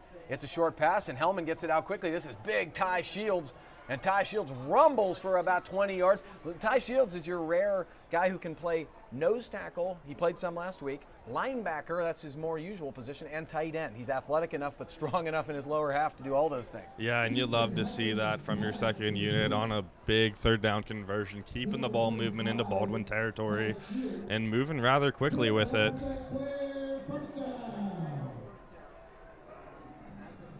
All right. Hellman gives to Chambers up the middle. Good tackle, but he bounces off. Gets about 3. Not a bad gain. Harley Clausen, number 46, another senior, in at receiver at the bottom of your screen. Jackson Howe, number 72, was just in for a series there at the line. He's another senior. You'd be hard-pressed to find a better kid than Jackson Howe, by the way. I got to give him a shout-out. Just one of my favorite kids in the school. Yeah, so you're seeing here from the Panthers getting plays in from the sideline, but they're also probably getting told from the coaches, let the play clock run a little bit, milk that time off the clock, and just get into the locker room with no stupid penalties and no hopeful injuries to any crucial players. Nice job from Chambers, but again, Baldwin is just sending bodies forward. Not much running room, but again, these are valuable reps, great reps, and you love to get as many seniors reps as you can on senior night. That is the other sort of thing that we get to see. 81 Simon Teasdale, another senior coming in at the receiver spot. Again, you love to see that because these kids work hard all week, and these kids deserve their moment in the sun as well. Yeah, for sure. These kids are giving countless hours, time, energy that they could be dedicating to school, other activities, and they're putting their time in with their friends, their brothers on the field, and they're getting the spotlight they should get on senior night. All right, faking the handoff. Here comes Hellman. Oh, what a move. He's still going. Can he get away? He will get away. Oh, my God. He's wide open. What a play. Oh, my God, is there a flag? There is no flag on the field. Minert, the junior receiver / point guard.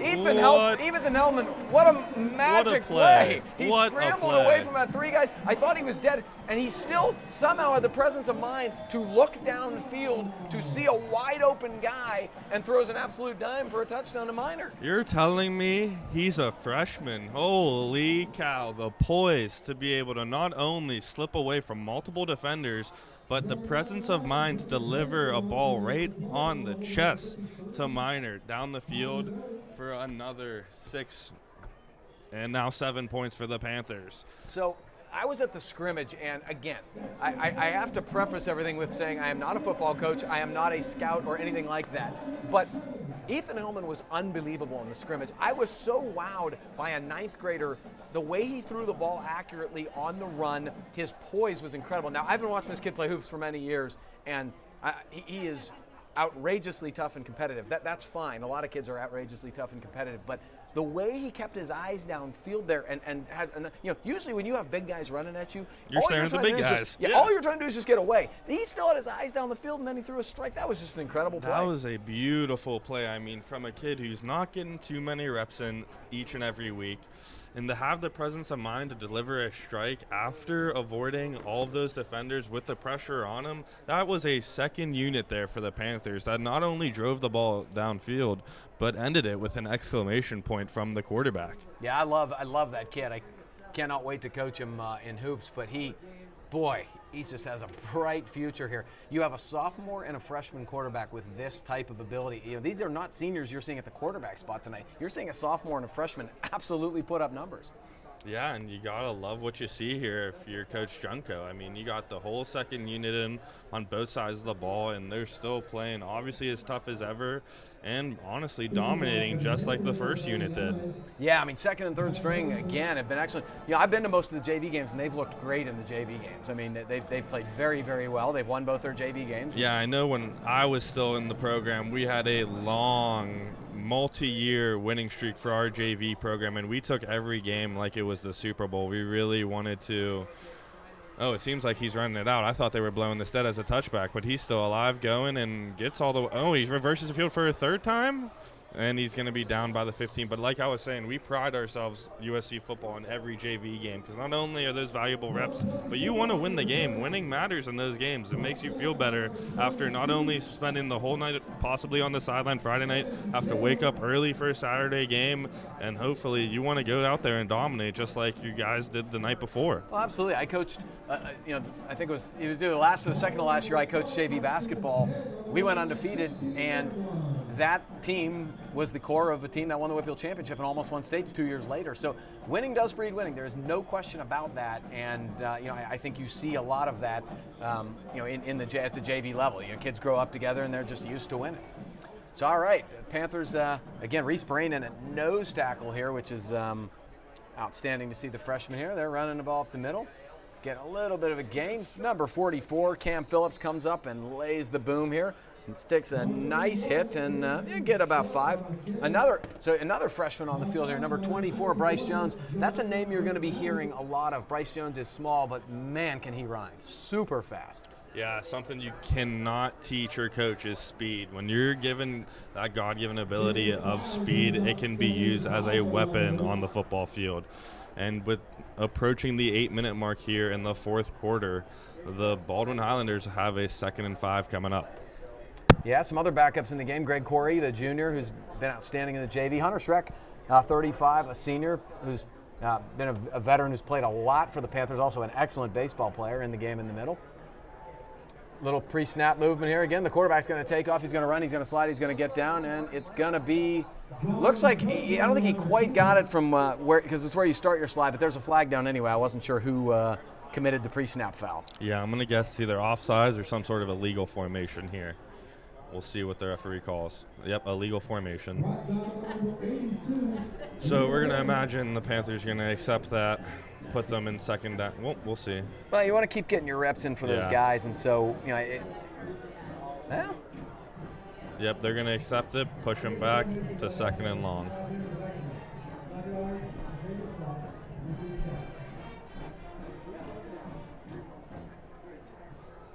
Okay, yeah, you're right. Good. We're on it.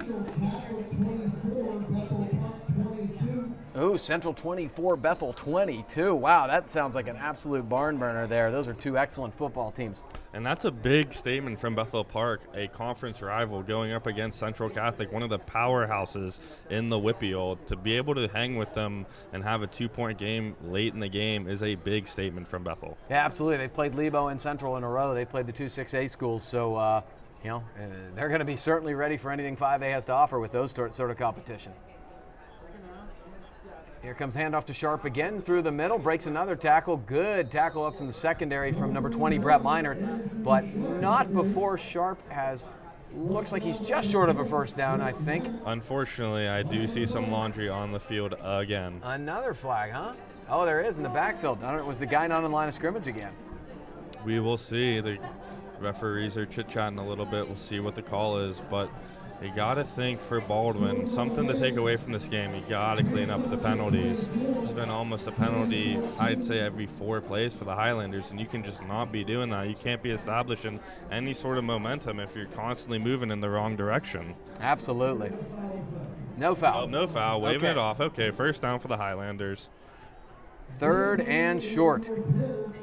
And a long touchdown from Central down. Sort of puts it. Oh, they get it? They got the first down. Long touchdown from Central with about 3 minutes to go, 31-22. So that kind of puts it away. But again, no disrespect. Bethel has taken on all comers early in the year. Reminds me of our basketball preseason schedule when Holzer plays everybody. Well, it's good to start the season with that because, again, it really comes down to your conference record, and you really got to go up. Ooh, that was back shoulder. And you'd like to see early on the season what you have and what you're working with. And if you're going up against stiff competition early, you know you can hang with the best of the best. Yeah, it gives coaches stress, though. Yeah, I could use a couple 30, 40-point wins in there to get my stress down. Exactly. That was good coverage on the long pass by number 24, the freshman Bryce Jones. Meinert came over from his safety spot. Good stuff, step for step. So, you know, in this situation, sometimes you feel like there's going to be a letdown or something, you know, because the clock's running and everything, but you don't want to give up any long plays. The Panthers did a nice job diagnosing that. Exactly. I would have taken a perfect ball from the quarterback to be a completion. You got to love what you're seeing from the 2nd and 3rd unit here. Going to be another handoff, one of the backup backs. They were in the backfield fine. Good job from the Panthers. Hunter Schreck was in there, as was number 40, that's Peter Engel, and then cleaned up by Tyler Kirk, number 51, and Brock Gillespie, number 57. So very active from a number of Panther defenders, and now we have a 3rd and 7. Yep, and we'll see what the Panther second unit can dial up here. If they can get a stop here, you can pretty much say the game's as good as over with 4 minutes approaching on the continuously running clock here. See if Baldwin can carry some momentum into next week with this last drive. Yeah, I mean, this section's the conference is going to be a dogfight. There's going to be some scores and some tough battles. So, you know, Baldwin's shown me something tonight. He's rolling left. He looks. Oh, Jones couldn't quite bring him down. He cuts in. Great individual play by Doobie. Oh boy, Hunter Schreck drilled him there. Big hit there from the linebacker, Hunter Schreck, but you got to be making that tackle as the cornerback. It's okay to be giving up the short passes, but you got to wrap them up and be the first guy there and at least slow them down. But that's okay. Still, clock's continuing to move, and he's going to learn from that. That's all right. Yeah, that's Bryce Jones, the freshman. And, he's not a big kid yet, and you wait to get a year in the weight room like anybody else. And you're going to learn from these. Take your lumps. You're going to make some plays. You're not going to make some plays, but it's the experience that really matters for the kid. It's Sharp again. He's getting downhill. Oh, there he goes. Oh, great tackle from Brett Minor. What a tackle from the safety, a shoestring tackle. I mean, it doesn't matter how it gets done in the open field as long as he gets down to the ground. I mean, Brett Minor there is giving the running back, I'd say, a solid 40 pounds, maybe. Got to be more. Brett is not a big kid. Brett is a tough kid, not a big kid. What a tackle from the kid, though. Yeah, he's got a touchdown. He had a pick last week. He's a guy who's sort of, we talked about guys on film, sort of popping a little bit, trying to ask for more playing time. Brett Minor's really done his job in the limited reps he's gotten. Yeah, and you got to love to see that if you're the coaches. You got to have some confidence here with some backup guys in case an injury happens. So got to love what you see. They're going Quick up the pass. middle. Oh, and another Minor hit. struck him. He arrived right when the ball came and really blew him up. Again, Minor, not a big kid, but not afraid of anything. He was a leading scorer on our JV basketball team last year, and he is not afraid. I mean, I can see the chip on his shoulder from the press box. I mean, that kid has been playing everywhere so far here for the second unit, making plays not only on the run, but and the pass. I mean, he's begging the coaches to get some more looks. Shout out to Englewood Drive. He lives on my street. What a wonderful family. I got to coach his older brother. I got to coach his cousin. The Minors are just tremendous people.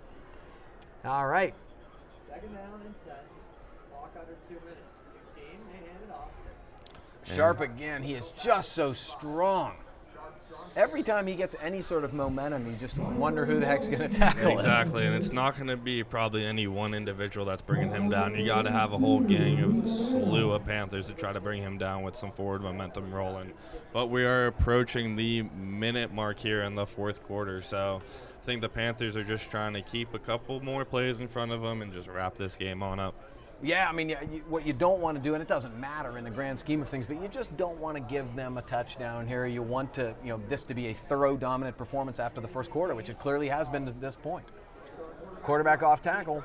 Great stuff. Greg Corey did a really nice job staying at home, not faking, not being fooled on the fake up the middle and pushing him out of bounds. And now it's fourth down, and unless Baldwin uses a timeout, they probably have maybe one more play here.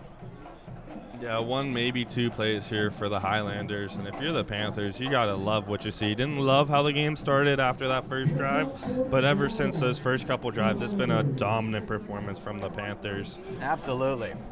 My man Jackson Howe in the game, number 72 at the nose. Seeing if he can't get a little love here on senior night. You're going downfield. He's got him. He's got some room. Oh, and he got it. It's a Will Martin, the big tight end touchdown. Oh, my gosh. They beat him over the top, and Baldwin does get a late touchdown to make it look a little more respectable. Yeah, what a throw. What a catch from the tight end. I mean, the kid doesn't even look like a tight end there. He's running past defensive backs, and the backup quarterback just dropping it right in the bucket. I mean, if you're Baldwin, you at least got to think that's something positive to build off of after this somewhat of a blowout. Yeah, I mean, it's you can hold your head high if you're Baldwin. That's a good feeling that they have. But, at the end of the day, it's not going to change sort of the way this game played itself out. But, hey, put it on film, And Baldwin was trotting on extra lineman there late. Didn't get all the way to the line. Looks back at the sideline like, what the heck? Why are you having me trot out here for if they're going to snap it without me? But Baldwin converts on the point after attempt and makes it a 53-14 game for the Highlanders. Yeah, absolutely. My last shout out here to one of my favorite Upper St. Clair residents, my man Josh McIntyre, saying the Panthers look good. J Mac, I love you, man. Got to get a workout in with you soon. He's one of my fitness gurus. Oh, and Gav has a lot of fitness gurus, if you guys don't know. But also, if I could make one special shout out, it would have to be to my sister Pam, texting me some advice, giving me some pointers on what I could or could not do better. But just a little special shout out to my sister Pam out in Philly. Hope you're doing well. Yeah, I want to give a shout out to the entire Chris's family. Some of my favorite people. Little background there. So Adam, Kevin's older brother, was on a state championship team, played football at Harvard. He was also the winner of my first Pride of the Panthers scholarship award that I gave out. I've been giving it out for 13 or 14 years at the school. Adam was the first winner I ever had, and a deserving one. But the Chris's family, Mr. and Mrs. Chris's, are just great, great people, and the 3 Chris's children as well. So hello to Adam and Pam and Mr. and Mrs. Chris's. You're too kind, Gav. Too kind.